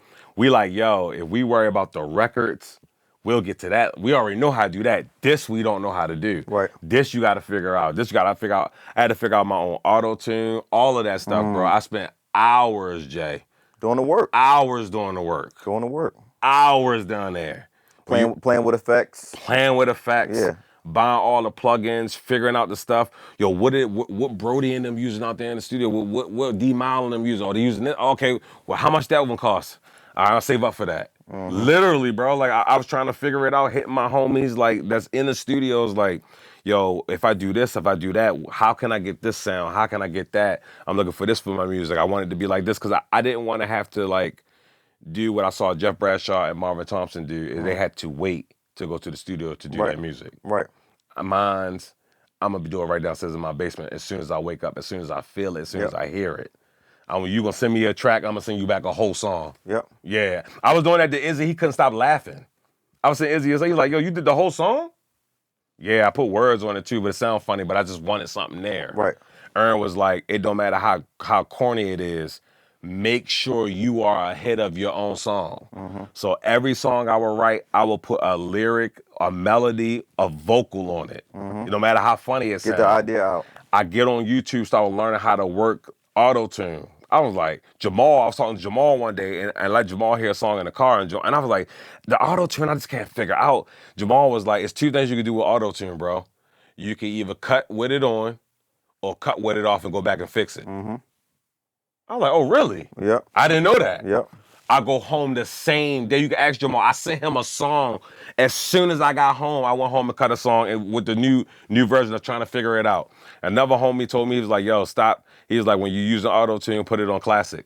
Because like the other one, it just gets weird and starts going on. I mean, there's a ton of stuff I tried to figure out just to get one word even, bro. Right. Yeah, so I worked really hard trying to develop as a studio artist with actual artwork before I did the stage. The stage and stuff I felt like was easy. Yeah. I actually didn't work as hard. You've been doing that forever. Yeah, on the stage stuff, but really working on my music, bro, that took a little bit. And I had no one to help me. Not really. Right. Someone to show me, but no one's really going to be like, yeah, I'm going to do this for you. I didn't have people start doing that until like maybe 2 years later when they was like listening to my music. They was like, oh, you did all of this? Yeah, I did all the vocals. I cut it up. I did yeah. Right. It's like, all right, let me do this one now. Like I tell people all the time, people want to help you more when they see you already put in some work. Yeah, and not to take away, if I can speak, I haven't spoken to this person in a minute, but spending a whole year with Midas is going to be life-changing for anybody. He's a genius. He's a hard worker. He know what he doing. He got great sound. And being in like his studio and seeing how Midas worked, he was definitely very encouraging on like, yo, y'all need to get your own studio setups. Y'all need to figure out how to do this. And he would always say to me in Thousand, he was like, yo, y'all dope players, but y'all sound not corporate enough to make a record. Like you plan to, like you got to make a record, bro. Like make a song. Like y'all got to be able to make a song out of those licks. He will always say that, so I will always keep that in mind when I would be downstairs at my workstation. I'd be like, Midas always said we gotta dumb this down a little bit. We gotta actually make this a song. Make it digestible for people. Yep. You know what I mean? But I learned a lot from Midas too, bro. Like because he just like he got it out the mud. You know what I mean? So his process is, is super crazy. And like he's working with Rodney Jerkins and like a ton of different people. So being around like that for a long period of time really helped me a lot too in direction for work environment, because I was seeing how he was working all the time. I thought that was super. I mean, you've seen it before too. Yeah, that's my guy. Absolutely. So I know you were with the natives at one time. You guys were all together one time. Now, have you guys collectively took a break, or you like, I know it's probably harder for you now because you're working on your own stuff, or like where do you guys stand on that whole thing, or are you even aware where everything stands there? I'm not really aware where the natives stand as a group. I don't know if there's still an actual group, but I'm no longer a part of the natives. Okay. Now, was that decision based on you becoming an artist and just really not having time? No, it kind of happened a little bit maybe before my mom passed. Okay. I just wasn't around like that. I mean, my mom was sick, and then I was gone, realistically gone for like 8 weeks, completely off grid. And Midas just kind of made a call that, we're just gonna go in a different direction. Okay. And that just didn't include, the horns anymore. Now, for somebody who you just spoke highly about and somebody who y'all forming like friendship, like you working together, I know y'all rehearsing a lot. Did that initial call, dealing with your mom, did that initial call bother you in the sense like, yo, I thought we were building something and like I'm getting a call while my mom is in the hospital? Not really. Or it's not that deep? No, it wasn't that deep. It wasn't that deep, man. Okay. I might have put a lot of time into the natives, put a lot of money into the natives, man. Like, and like I really respected all that he did for the natives. So if I was one of the people who was kind of dragging along a little bit because I got so much other stuff going on and I'm trying to figure out things too, I wasn't really mad at that or upset at that. Gotcha. I think that goes to show how much wisdom he actually does have to be able to cut something before it becomes an issue. So no, I have no problem at all with that. Okay. Nah. Dope. Nope. Yeah. You know what I mean? I don't believe in beef between black men. That ain't really my thing. I don't really do that. I think it's low hanging fruit. Yeah. So if something gets messed up or misconstrued, it's just because, like, you know, maybe it's on my end or some other end, and we can figure that out. Yeah. But it will always be my best wishes towards, you know, the natives or Midas or anyone, you know, like they are phenomenal songwriters, phenomenal musicians, and I learned a lot being there. Real talk. Yeah, straight up. Man, this has been a great conversation. Yes, sir. We sat down with Curtis.